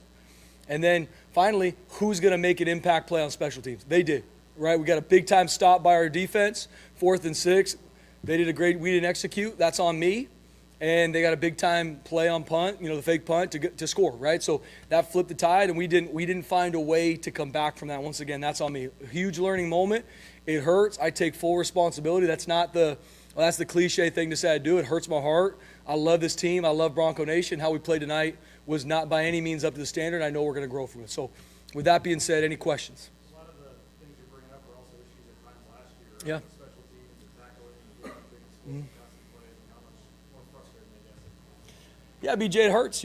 I mean, even if it wasn't something we struggled with last year, it still hurts, right? I mean, this is a new team, a new season, and things that I really do, we stress, we worked hard, but we didn't do a good enough job. I'm not sitting here saying that we did. Obviously, we are judged on what happens 12 nights a year. This was a huge one, and it didn't go our way, and that's on me. So we got to look at, once again, what are we missing? Was the moment, did our guys, were they too hyped at times? I got to look at all those things holistically, from the top down to play calls to what are we training? What are our players good at? Are we getting our best players the ball? How is tackling? We're going to look at it all. We're going to take, once again, we have a phenomenal staff that I believe in. I trust them. And we have everything it takes. We didn't execute well enough tonight. That's it. And that's on me. And in the things you brought up, BJ, are things that we struggled with last year. We were able to overcome them and win games even though they showed up. That didn't happen tonight. And we got to get that fixed. That fake punt, was that just a matter of you guys realizing it was the backup quarterback in there too late? Yeah, we didn't see that in time, and that's on me. And that's on me. And in that situation, that's a fake area of the field, right? In the 40s is a fake area of the field. And we didn't execute the right way. And once again, that is not on Coach Collins. It's not on the players. That is on me not getting our guys ready to execute in that moment. What's your message to the team as they got back in the locker room and regroup ahead of the home opener? Yeah, we got to learn and grow. And it was going to be my message if we won, too, right? How do we learn from week 1 to week 2? Because that's life and that is football. And I told them the same thing. Top 25, everybody's talking about you. And I said, I didn't care when people told us how good we are. I sure don't care when people talk about how bad we are now. I don't care, never will, right? I care about developing these young men. And I know the more they develop as young men, they're going to be better football players. I know as coaches, we got to grow and develop, and we're going to make sure they're in better spots than they were tonight. So we got to learn and grow from week 1. We still have everything in front of us. And it's not a pump-up speech. It's the truth, right? We got to learn from this game. This one hurts. These are one of those games that you work your tail off as an entire administration, athletics department, university to get ready for, and we didn't perform. That's on me, and we're going to learn and grow from that. Last year, especially on offense, you guys knew your identity, and when times got tough, you knew you were getting the ball. Yeah. How much do you guys kind of need to establish that to find who's going to get you out of that hole? Yeah, we're going to look at it, Jay, and we got to figure out how can we be more efficient? How can we run the ball effectively? How can we make sure we're smart with the rock? We had two fumbles today that can't happen. So we're going to look at it holistically, Jay, and there's going to be some good on film too, right? I mean, there's going to be some things I know we can build on, some plays that guys made, but we got to figure out more and less about quote unquote identity. We just have to execute, right? There's too many missed here, false start here, right? Things that just hurt you that. And once again, that's us as coaches. Start with me. So we're going to look at that. Just with the running game, not even comparing to last year, but just the fumbles and not many explosive plays, I assume you're not too pleased with what you saw. Yeah, guys, I mean, please don't get it twisted. I'm not pleased in any part of how we play tonight in any phase, right? But we will get it fixed. And as a coach, it's always the balance, right? Things are going good. winning can be a great deodorant, right? And we keep talking about last year. Last year's old news. I mean, there were some games we won last year that we didn't play well, but we found a way to win. Good teams do. We didn't tonight. I do believe we're a really good team. But right now we're 0-1. And we just went on the road and got our ass kicked. That happened. Take ownership of it. To me, it's not about what people think our team is. It's how we learn and grow from this. And we got to look at it in all three phases. And I know our coaches will. I know our players will. I believe in the leadership of this team. And I'm excited where we're going to grow from here. Especially late in the game as well. You had some fair and shorts, fourth and shorts, and you wanted to pass. Turnovers, I guess. I don't want to say not trusting the running backs, but I guess why when you Yeah, we got to look at it. And obviously going into the game, we had a really good, I believe in the plan we had going into the game, right? We used the film we had to create a really good plan in all three phases. And it wasn't what we need to use. So we got to look at it to see maybe some things we missed, start with me, and make sure we put our guys in the right situation. Huge. Yeah. I mean, you're going to look at this game, and I'm not going to sit up here and pick because it's a holistic game, but you're going to look at some plays that create momentum, and we didn't execute to get the momentum back, right? You come out, we get a stop to start, the second half. Things don't go our way. Then we get another stop, big-time sack, and then it's not a smart penalty, right? And 15 yards turns into a touchdown. So you're going to look at these moments that if you win one or two of these, you win the game. But that's across college football. That's no different for us, and we got to find a way to make sure we make the smart decision. We had some penalties tonight that is 100% lack of discipline. I got to look at that, right? Like, what are we missing? How do we got to make sure we get this fixed? We can't be kicking off. We can't have an opponent kick off from the 50 because we're talking after a play. Can't happen. Once again, that's on me. And we're going to make sure that doesn't happen again.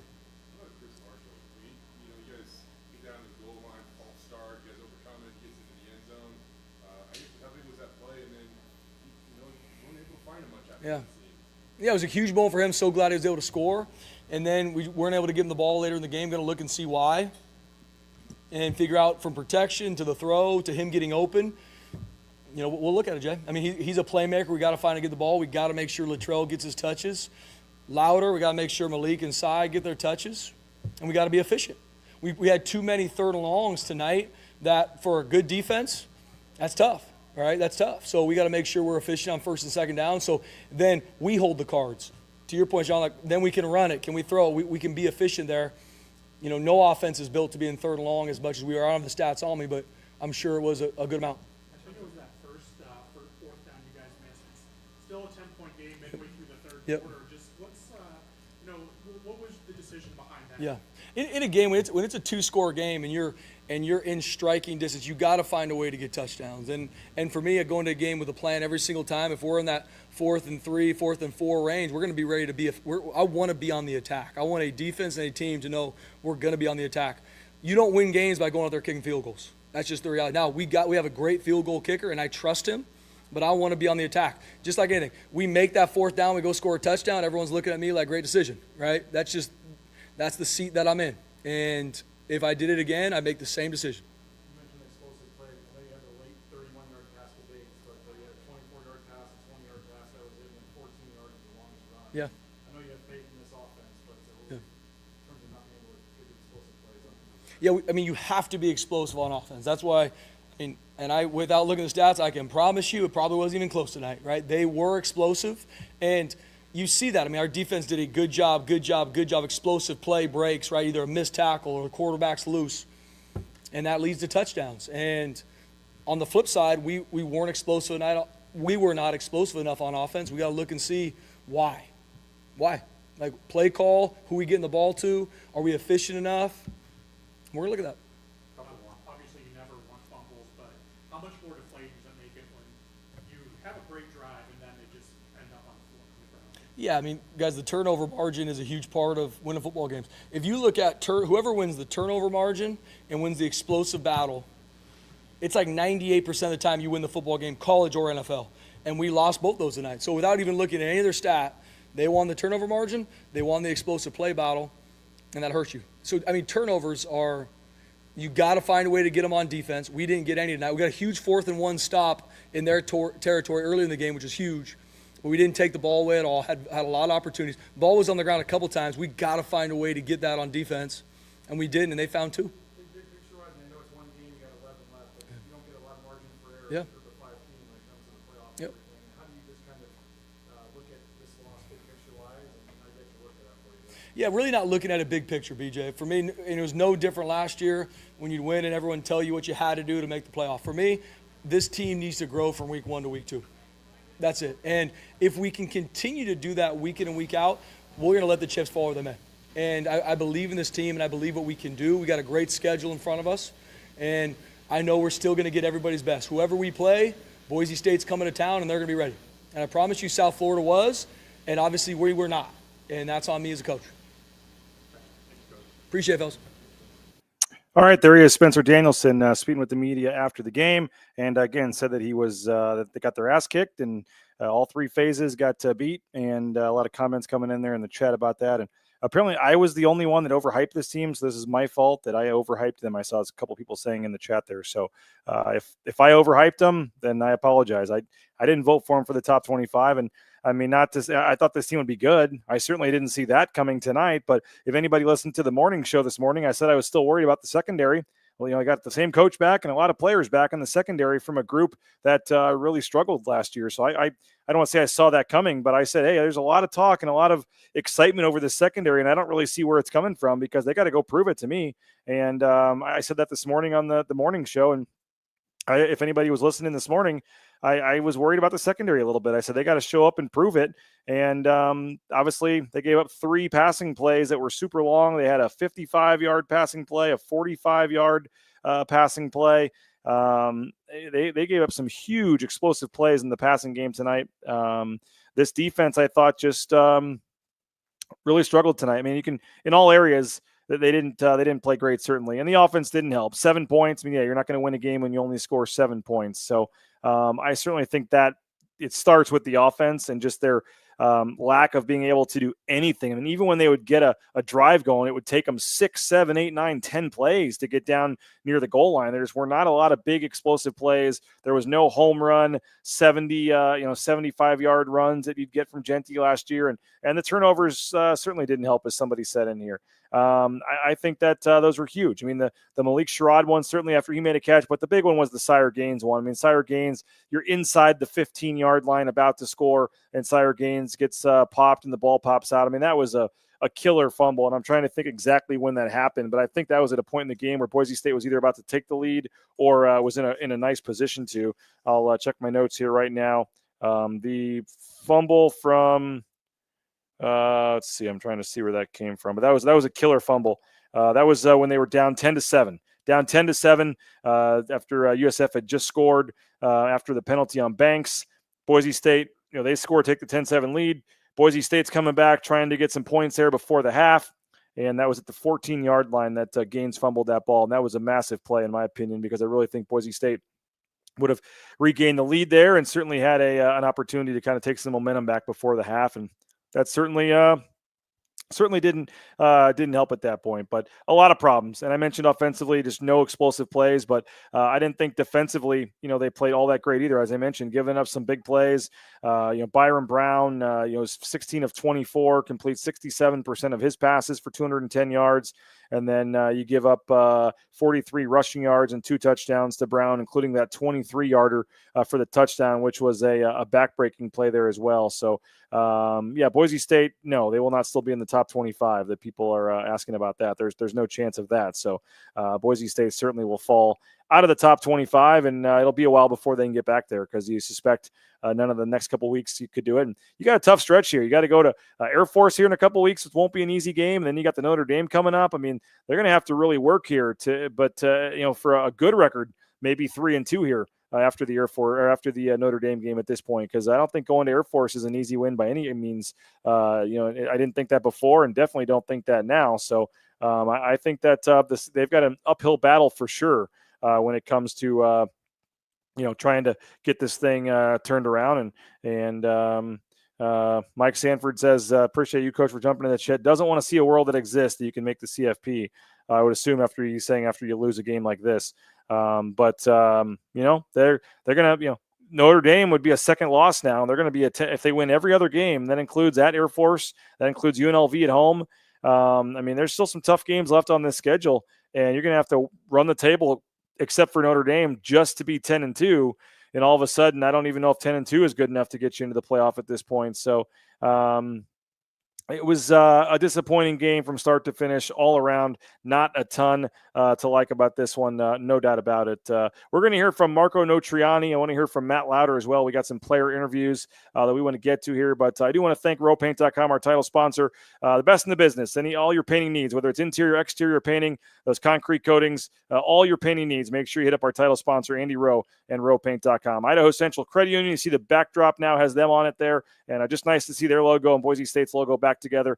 ICCU.com. Make the switch like we did at Bronco Nation News. You will not be disappointed. Idaho Central Credit Union, the best bank in the business. Make the switch today at ICCU.com. Hey, Taco Bell, they got some great specials and things going on right now. Get on over and check out Taco Bell. It's the new chicken and steak street chalupas. Maybe it's the $3 Chipotle Ranch grilled steak burrito or the all-new crispy chicken strips. I could go for one of the Mountain Dew Baja Midnight Freezes right now as well. So Taco Bell, the future of fast food. Visit a Treasure Valley at Taco Bell location today. This is the Jackson's Postgame Show, and make sure you get out and get your trading cards from Jackson's. $12.99. You get 14 cards, I believe, in a pack. 1 in 10 gets you an autographed signature card. So get on out to Jackson's and get your trading cards. Unfortunately, we did not get the Breezy bundle today. When he scores, you get a hot dog and a fountain drink for $1. We didn't get the Latrell Caples deal either, 49 cents. He did not find the end zone either. The only touchdown was Chris Marshall. So Jackson's, visit a Treasure Valley at Jackson's location today. Hey, Snake River Pool and Spa, patio and game, thespateam.com. Locations in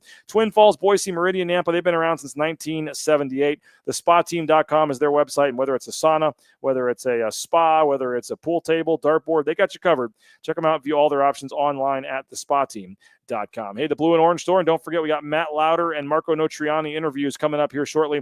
The Blue and Orange Store, theblueandorange.store.com. Visit their new location inside the Allen Noble Hall of Fame. They'll have 6 locations, I believe, all around Albertson Stadium, inside and outside, this Friday night on game day for the Eastern Washington home opener. And as always, you can order anywhere in the world online at the Blue and Orange Store.com. And Lithia Ford of Boise, that fall kickoff sale is underway. Lithia Ford of Boise, never a better time to buy a vehicle from Lithia Ford of Boise. New, pre-owned, Rains family loving our F-150. So hit up Lithia Ford of Boise. We appreciate Lithia Ford of Boise for their support of our pregame show and our support of Bronco Nation News. All right, let's hear from Marco Notriani. Again, the defense gives up, I guess they give up 27, and then the fake punt counts on special teams for 7, but 34-7 is the final tonight. I may have said 31-7 earlier, but 34-7 is the final tonight. Let's hear from Marco Notriani after the loss. Yeah, I mean, we got blown out tonight. Surprising how they played, no. Surprising how we played, yes. Walking around the locker room right now with the guys, making sure everybody knows that wasn't us. I've seen us play, I've seen us work and prep the way we need to. We didn't execute, we didn't perform, and that's the scoreboard showed that. So nothing really special that happened today. Nothing really out of the mind, just not us, not in character today.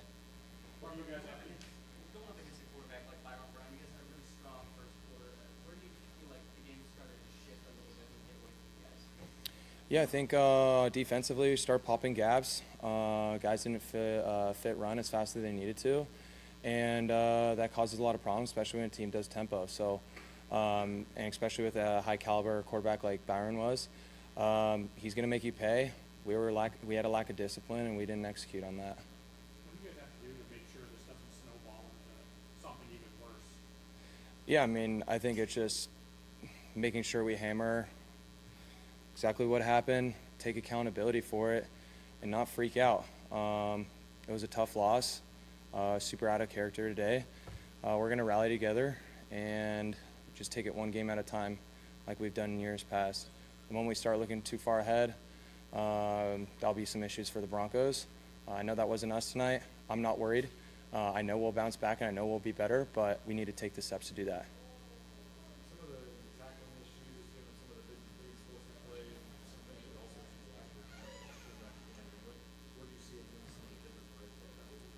Yeah, I mean, like I was talking about before, like popping gaps, guys not fitting as fast as they needed to in the run, not doing your job, really. That's all it is.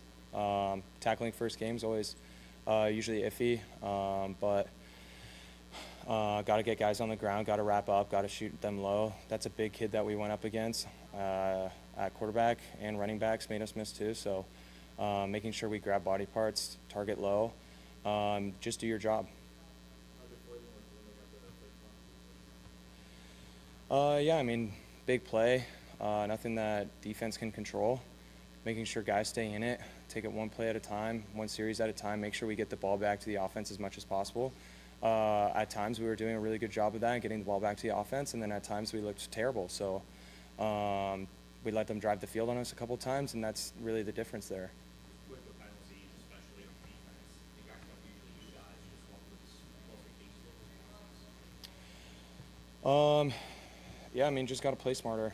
That's really all it is. Play smarter, better technique, more discipline, like I was talking about earlier. I think defensively we showed a lot of spurts of being a really good defense, and then a lot of spurts of being a really bad defense. So we need to close that gap as much as possible and be as consistent as possible when it comes to technique, discipline in our gaps, penalties, all that kind of stuff.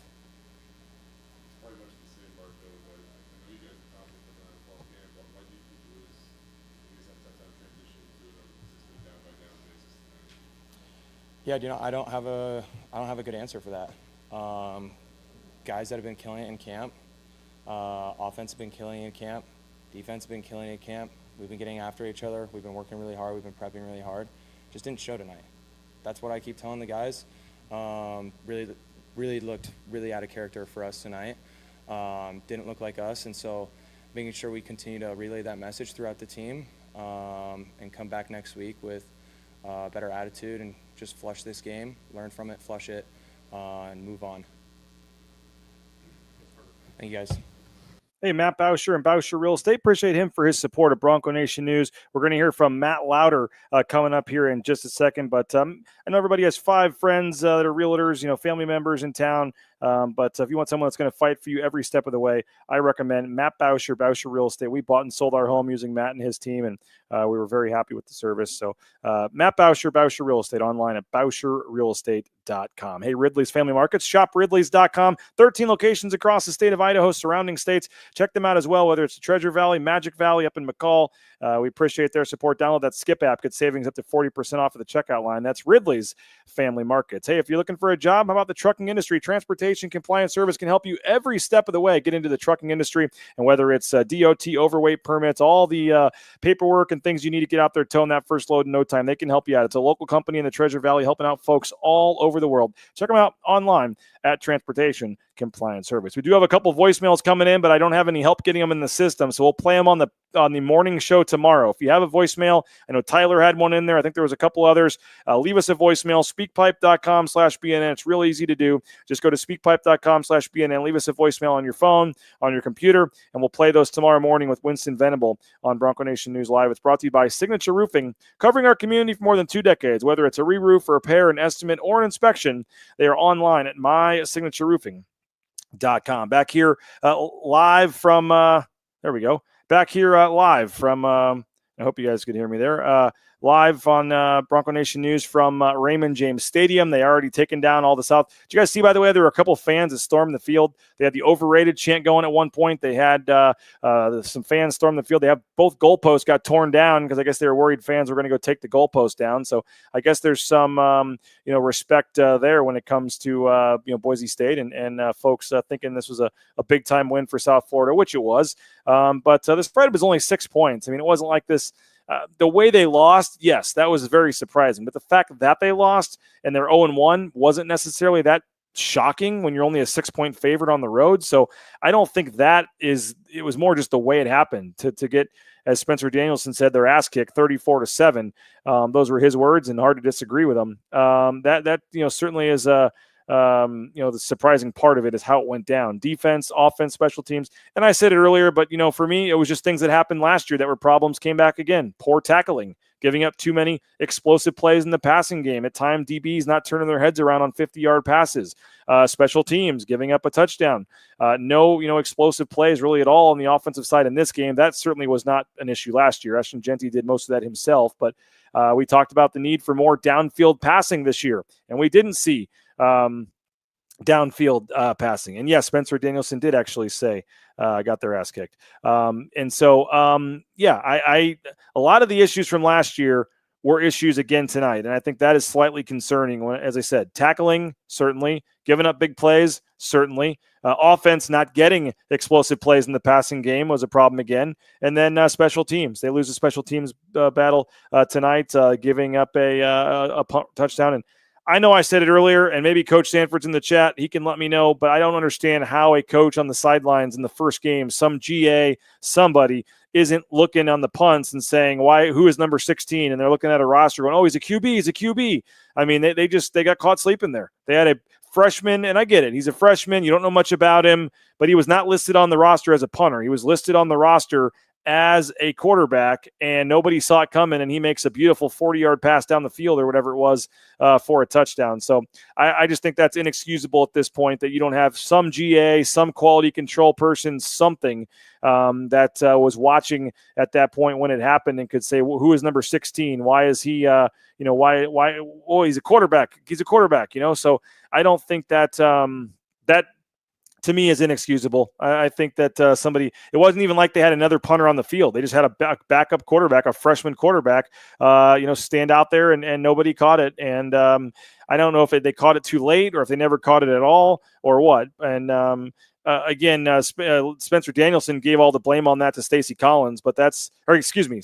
No, he took all the blame himself. Spencer Danielson took all the blame himself and said no blame should go to Stacey Collins or the players for that. But I find that hard to believe that that's the head coach's call. You have 20-something coaches on staff on this trip, whether it's GA, quality control, assistant coaches, whatever, and to not be looking at the guy back there who's the punter, I think that is that's inexcusable. And that was a huge play in this game that put them up 10. That was a big backbreaker at that point, and all of a sudden got the momentum rolling. There was a point, I don't know if they talked about this, if you guys would have gone for the touchdown or the fourth down, they went for it. They were down 10. It would have been a 40-yard field goal. And I will say this, watching camp, we mentioned it on the pregame show, the field goal kicking has been a little bit of an issue during camp. So I don't think a 40-yard field goal is anything but a lock, is not a lock at all.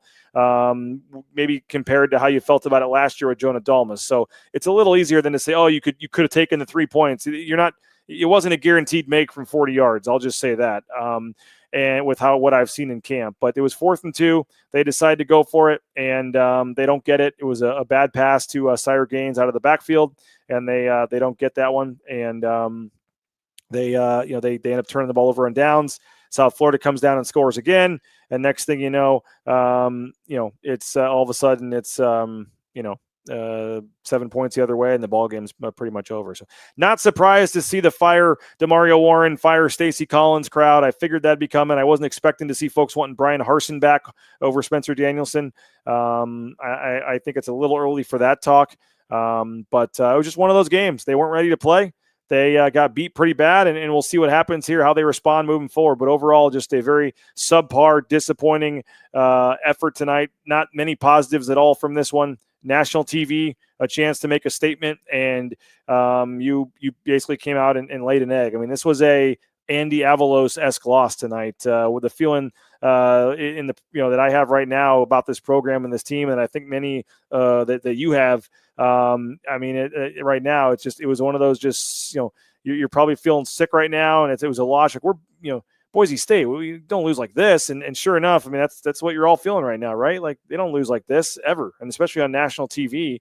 And sure enough, I think that it's just a situation where Boise State just didn't come to play and got outbeat, and it was pretty ugly. So let's hear from Matt Lauder. He was the offensive representative speaking to the media tonight. Tight end Matt Lauder, he had 4 catches, I believe, for 35 yards, was targeted 7 times tonight, did have a long of 20. He had the third longest offensive play of the game was a 20-yard pass to Lauder. So here's Matt Lauder after the game.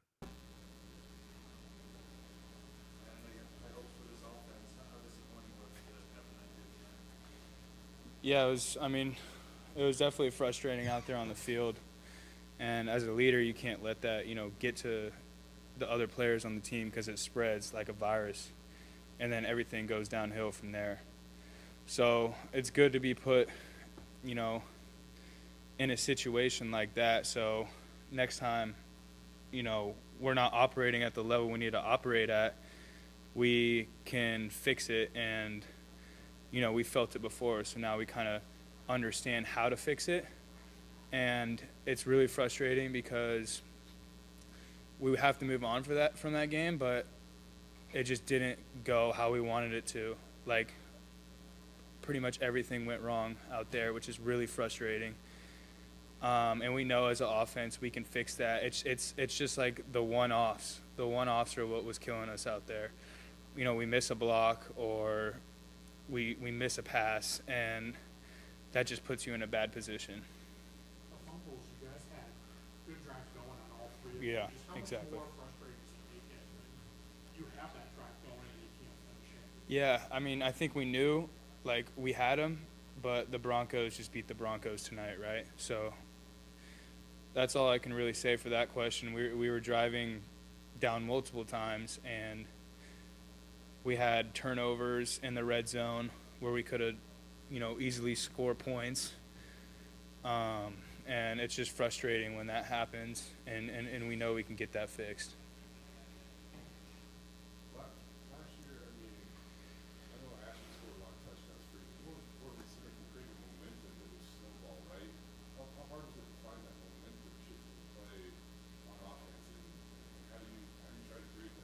Yeah, I mean, football is a game of momentum, and we had it at first. We come out and we score, we're up, and then they come back at us and they score, and no one's heads are down because that's the team we are, and we were ready to keep firing away, and then obviously that fake punt happened. And then, our heads are still up, and then, things kind of escalated. So as leaders, it's our job to not let that happen. And everyone's got to do their job. It's not a game of 10 people doing their job. It's got to be all 11 people doing their job on offense, and that's how we're going to succeed on the football field, and we know we can do that.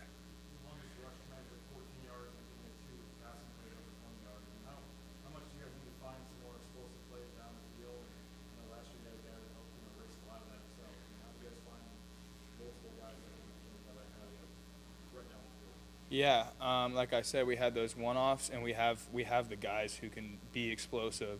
It's just being consistent and having the right decision-making, and we know we can do that. It's just tonight, obviously, that didn't happen, and we're going to work hard to get that fixed. We know the football team we're going to be, so.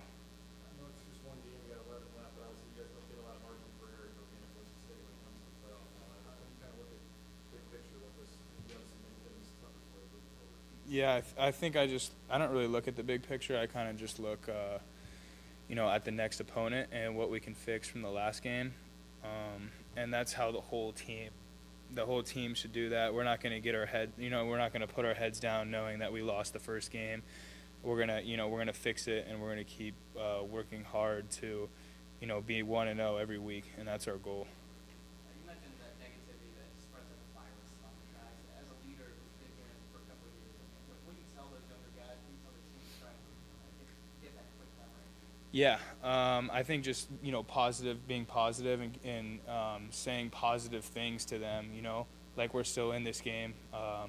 We've been here before. Things like that are super beneficial for the young guys because they have an impact too. Even though they're standing off and maybe they just play special teams, but if they're positive and they have energy, if we're not all dead on the sidelines, we're going to get out there and we're going to make plays. And it's good to feel that at an away game, and we're going to respond from it for sure. What do you have to do in practice this next week to kind of make sure that it doesn't snowball anymore? Yeah, I think just being a locker room guy, being positive, not blaming people, and like I said, everyone's got to do their job. So it's everyone getting back in the film room and focusing on what they can improve, and not just going around and blaming and complaining, because that's obviously going to get us nowhere. So going into the facility, having a positive attitude and trying to fix what I can, whatever I messed up on the field, and every other player has to do that so we can come out and perform next week. Yeah.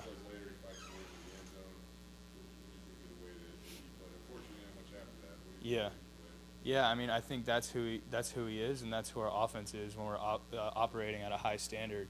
So we got to build off that, and not lose that momentum.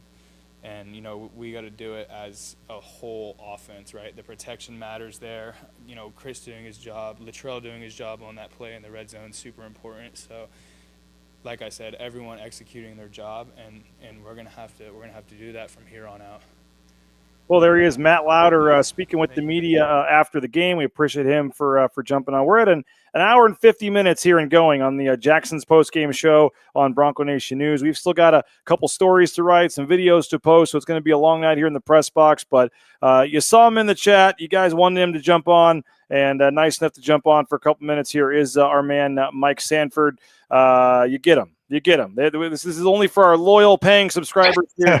Go subscribe. Let's get a couple subscribers out of this. Help us out. But Mike, I know you were in the chat. You had some thoughts. You wanted to jump on here and expand on that. And I know they said peer pressure that you felt to it. But we no. I know you and I had spoken during the game a couple times, and hey, just a gut wrenching loss. A bit of a trajectory concerning loss for the program, and I would say not capitalizing on the momentum of what you accomplished a year ago. This is the type of game. It's a challenging game. This was never going to be a cakewalk. University of South Florida has tremendous athletes that showed up. They were the team that hit harder. I thought they ended up blocking and tackling better. But ultimately it just feels like the reality check for this current football team is that I said it in the chat room, I don't see a path right now today for even a possibility of being the group of 5 representative in the playoffs. I don't see how that's possible. The only path forward is going to be to go undefeated with a victory in South Bend, which could happen. College football is wild. It really could have happened, but there wasn't a lot that you could say from any particular position group or unit that you come out of this game and feel positive about. This was not a good performance, even really at halftime. I was just not kicked in the pants about just the overall way in which Boise State was playing in this football game. And Mike, I thought a couple of the issues from last season came up again, whether it be the tackling, giving up big plays, and then certainly on special teams. Take us as a coach here. I know you know Stacey Collins very well, and you've coached with Stacey Collins. How does that happen? We're a backup quarterback. I know it's game 1, and maybe that's something that something slipped through the cracks. But how does a guy listed on the depth chart as a quarterback get out there at punter and then throw a touchdown pass? Yeah, it's wild. Sorry, my late night office here at my high school program. I'm actually looking over. There's a high school soccer game going on, and I guess my lights get shut off here at 9:00. So that's a new one. College football, they don't turn your lights off very often at 9:00. But what was the question again? I'm sorry, man. Lights went off. Stacey Collins and the punting situation. Yeah. The fake punt.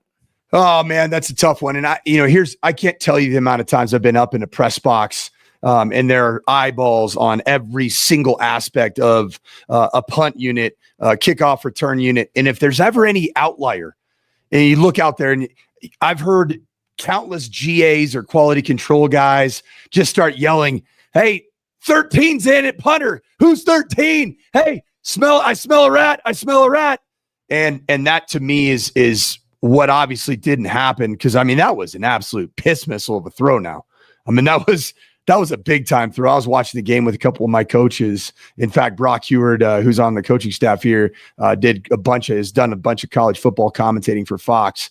He goes, that ain't a punter. There's no way that guy's a punter. And sure enough, it ended up being an extremely costly moment for Boise State. And I think the special teams component of choosing not to go kick the field goal and make it a one possession game. And then shortly thereafter, you have the fake punt touchdown.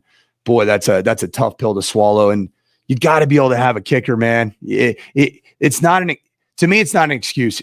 You settle on your roster, you bring in a kicker, and you're in a position on the road to make it a 1-score game. You do it. And just game theory wise, and I know Spencer Danielson's using a lot of the Vegas analytics book. I don't know if you saw, he's got a GA next to him, which I don't know if that's a new thing this year. I didn't see it last year. They call it the magic number. BYU used it a lot, and it's data that comes in real time. And you get this book of situational football, how many yards you need to get on 3rd down in order to guarantee that you should go for it on 4th down, where you decide to kick a field goal or go for it. It just felt like to me, maybe the magic book told him not to kick the field goal there. And that'd be something, because I watched it on the broadcast. I've never seen a QC or a GA with Spencer with the analytics book that comes from Vegas. BJ, I think that'd be an interesting conversation question to ask of Spence on what would be Monday or Tuesday. Yeah, we'll have to do that for sure. Tell us about this offense, though, because, Mike, I mean, we all knew Ashton Genty was special. But I think tonight we kind of find out just how special he was and how many other issues he helped cover up, because just no explosive plays. The longest rush was only 14 yards tonight. There was only 2 passing plays that went beyond 20 yards tonight. And I mean, South Florida had 3 50-yard plays or whatever, and Boise State just couldn't get anything going. Even when they'd get a drive going, it would take them 10 plays or whatever to get down the field, and then they'd have a fumble. But 4 times they turned it over on downs. They had 3 lost fumbles tonight as well. I mean, I know the offense is going to be better. I don't think this is an offense that's going to score 7 points a game by any means, but what did you see from the offense? And I know Nate Potter, there was a lot of excitement where more downfield passing and all this, and we didn't really see them even attempt a whole lot of downfield passing plays yet again. Just your take on this offense tonight. They did actually outgain South Florida, by the way, 378 to 372. Boise State did have 25 first downs tonight, but they go just 6 of 17 on 3rd down, 2 of 6 on 4th down. They average 4.4 yards per play overall compared to 7 yards per play for South Florida. But your take on this offense? Well, I don't think it was terrible, but 7 points it's just completely unacceptable for Boise State to score against another Group of 5 program. That's just the reality. I've coached in many unacceptable games and have taken plenty of shots in the chin. So this is not a direct shot at anybody, but the reality is there is a standard at Boise State offensively, and scoring 7 points against the South Florida team that didn't go to a bowl game last year. Am I right in saying that? Did they go to a bowl game? Yeah, they did, and they won it. Was it? When did they go? 6. I think I forget who they played last year. Yeah, but I think the standard is obviously to score more than 7 points. It just looked arrhythmic at times. I thought some of the run schemes I liked early on. I liked the way that they were kind of finding a little bit of rhythm. It just never really clicked in terms of the flow of a game. And I've been there too. There's been games. Shoot, I just coached my first high school game last week in a dang as a rainstorm, and you talk about arrhythmic, trying to get in rhythm and combining run and pass. It just looked like it was either too heavy run or it got kind of too heavy pass. And I'm not talking about when the game was semi out of balance. But yeah, just a tough debut. I mean, it's a reality. Tough debut for Nate Potter as the offensive coordinator. But when you're in that seat at Boise State, I've been there. I had a tough debut, man. I had a tough debut at Ole Miss. It wasn't this tough, to be very honest. And it was against an SEC team. And then I had a really tough 4th game against Air Force where we turned the ball over a ton. BJ, here's the recipe for what happened. All right. You lost the turnover battle.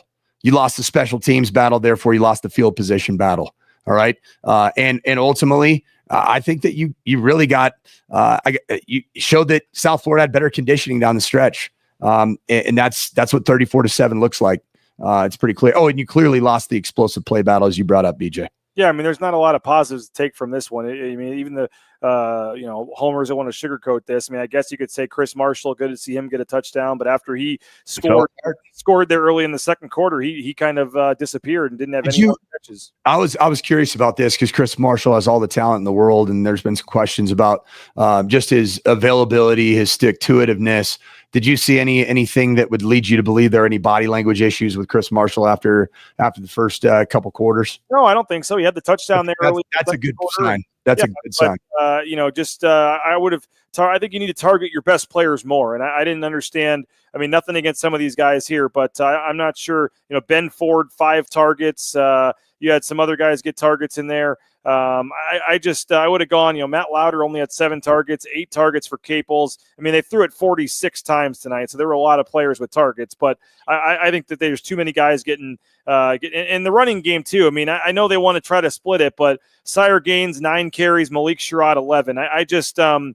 Sire Gaines, if he's healthy, he needs to be getting 70% of the carries in my mind, Mike. Yeah, I don't give up on Malik Sherrod quite yet. I hype him up. He had a great fall camp, a great spring.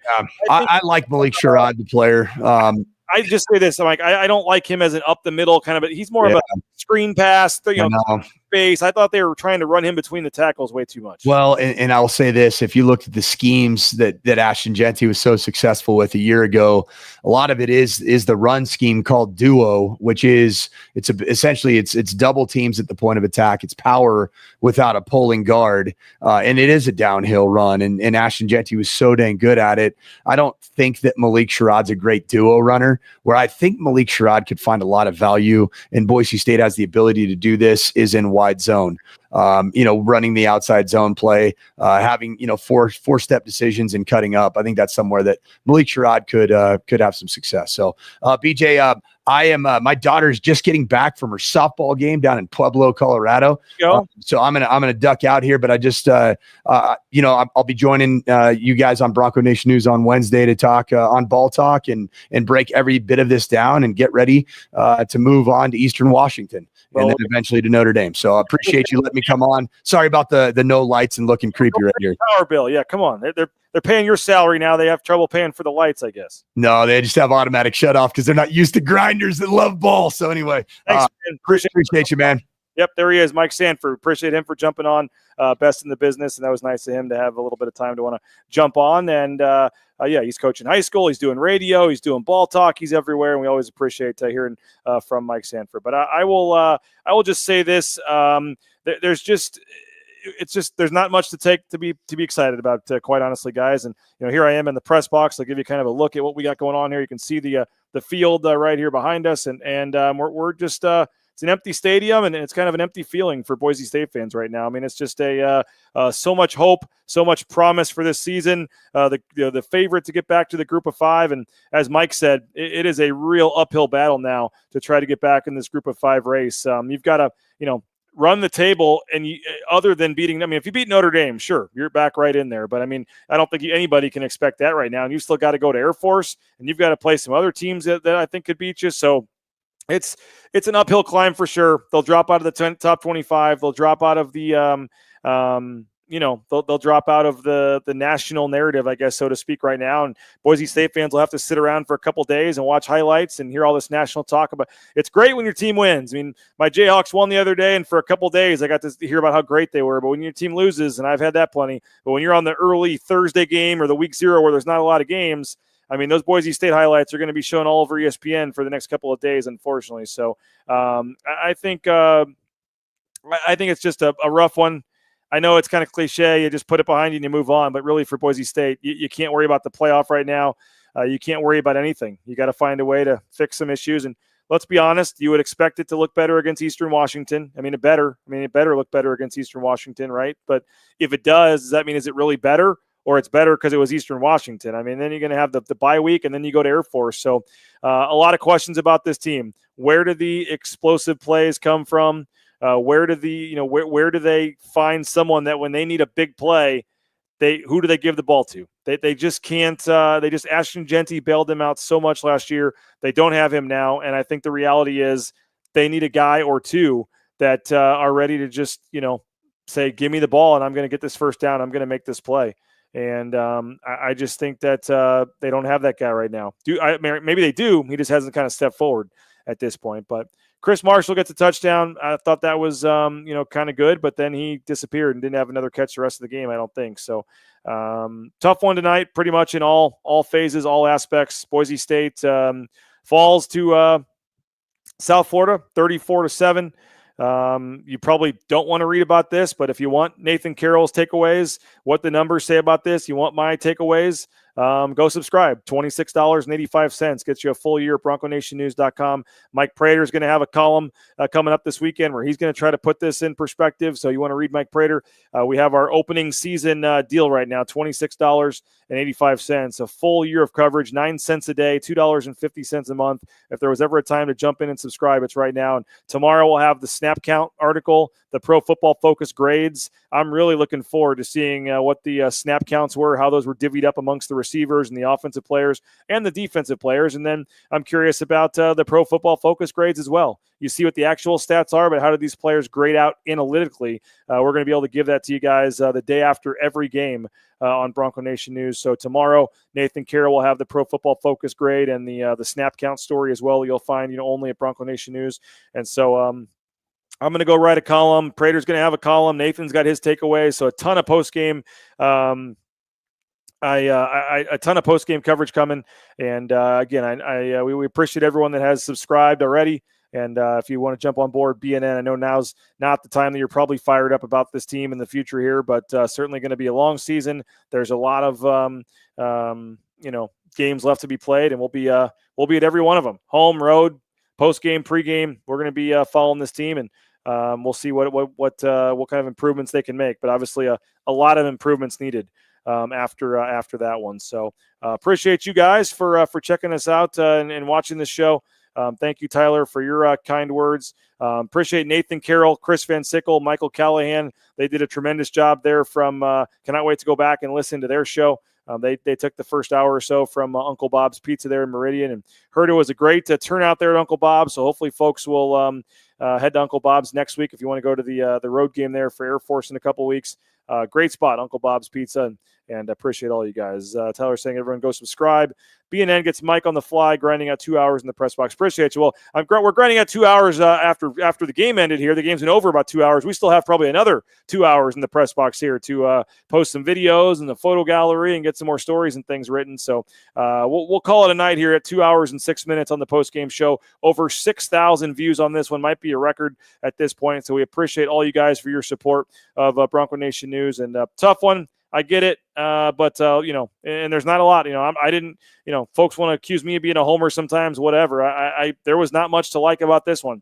There was very little. They did not play well. It's stunning. Did not see this coming at all, and they were beaten in every facet of the game. And it was an embarrassing loss on national TV. There's really no way to say it. So appreciate all you guys for checking us out, for your support. Again, if you're on the fence about subscribing, I know today is not the best feeling in the world to want to go do it, but we do have that 75% offer going, 75% off offer going on right now, and that'll be help. We can read when things are better in a couple weeks, I guess, if you subscribe now. So appreciate you guys asking if the transfers played, Ganter or Mickey. I don't have the answer to that right now. I didn't see them out there. I don't remember seeing them out there very much, but that'll be the beauty of having a subscription, because tomorrow you can get the snap count of every player on the team in our article that'll go up tomorrow afternoon with the snap count and the Pro Football Focus numbers as well.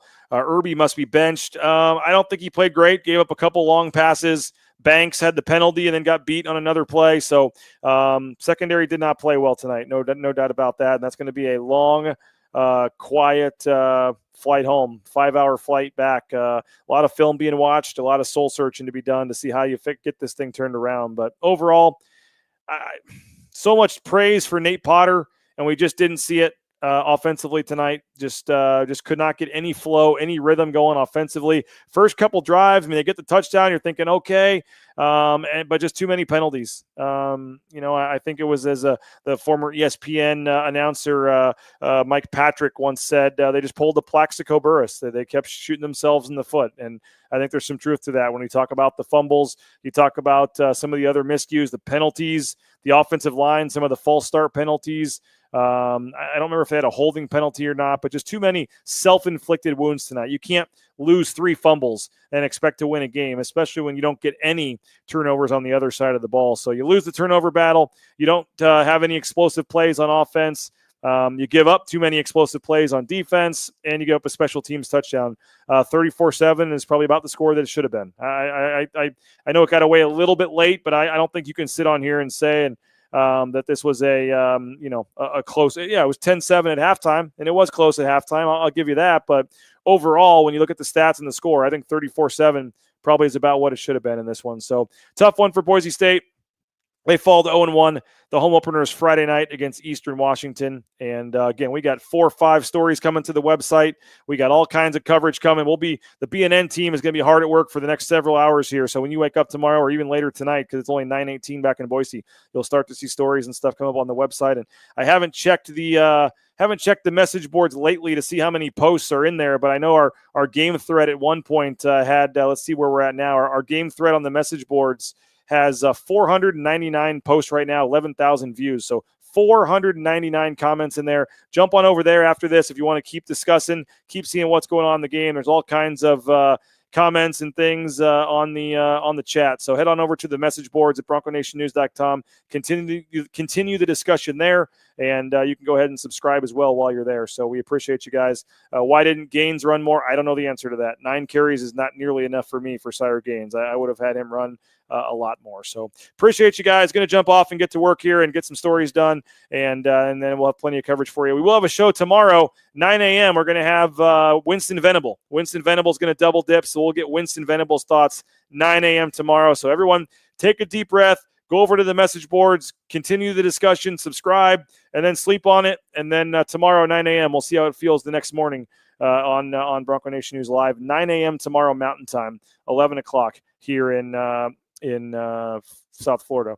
We'll discuss this a little more tomorrow. So appreciate you guys. Have a great rest of your evening. Sorry for the result for all you fans out there. I know it's a tough one, and certainly a buzzkill for the excitement for the season.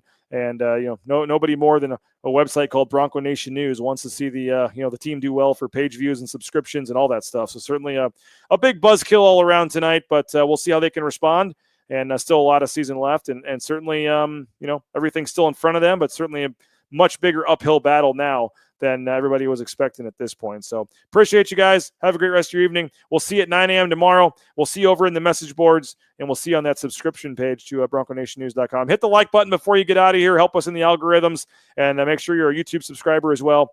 And we'll talk to you guys tomorrow morning, 9 a.m. Mountain Time. Again, the final score 34-7. This has been the Jackson's Postgame Show. Get out to Jackson's, get those trading cards, get that 99-cent coffee anytime, day or night, using your Let's Go rewards. We appreciate Jackson's, appreciate our title sponsor, rowpaint.com, and that'll do it from the press box here at Raymond James Stadium. 34-7 the final. The Broncos 0-1. They'll be back at the home opener, Eastern Washington, 7 o'clock coming up next Friday night. We'll see you at 9 a.m. tomorrow. Bronco Nation News Live on YouTube, on Facebook, on X. We appreciate you guys. Have a good rest of your evening. Go subscribe. We'll see you at Bronco Nation News and BroncoNationNews.com.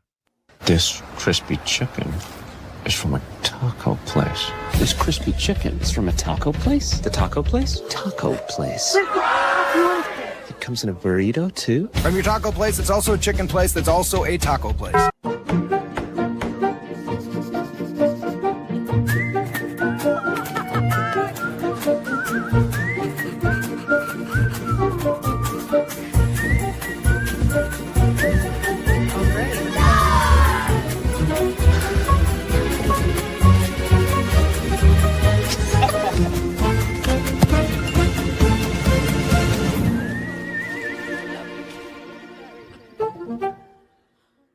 Check out the all-new Blue and Orange store at the Boise State Hall of Fame. The Blue and Orange store has your best game day gear. We're talking jerseys, hats, bumper stickers, car flags, more than 4,000 hats on the hat wall. If you want the best Boise State gear, make sure you check out the Blue and Orange store online at theblueandorangestore.com or the all-new Blue and Orange store down at the Boise State Allen Noble Hall of Fame. It's the fall kickoff sale at Lithia Ford of Boise. It's the best time to trade in and trade up to a new Ford truck or SUV with the room to haul your payload or playload. Visit Lithia Ford of Boise, where Ford begins in Idaho. Bronco fans, the new Boise State trading cards are here, and you can only get them at Jackson's. Start collecting them today. Jackson's, let's go!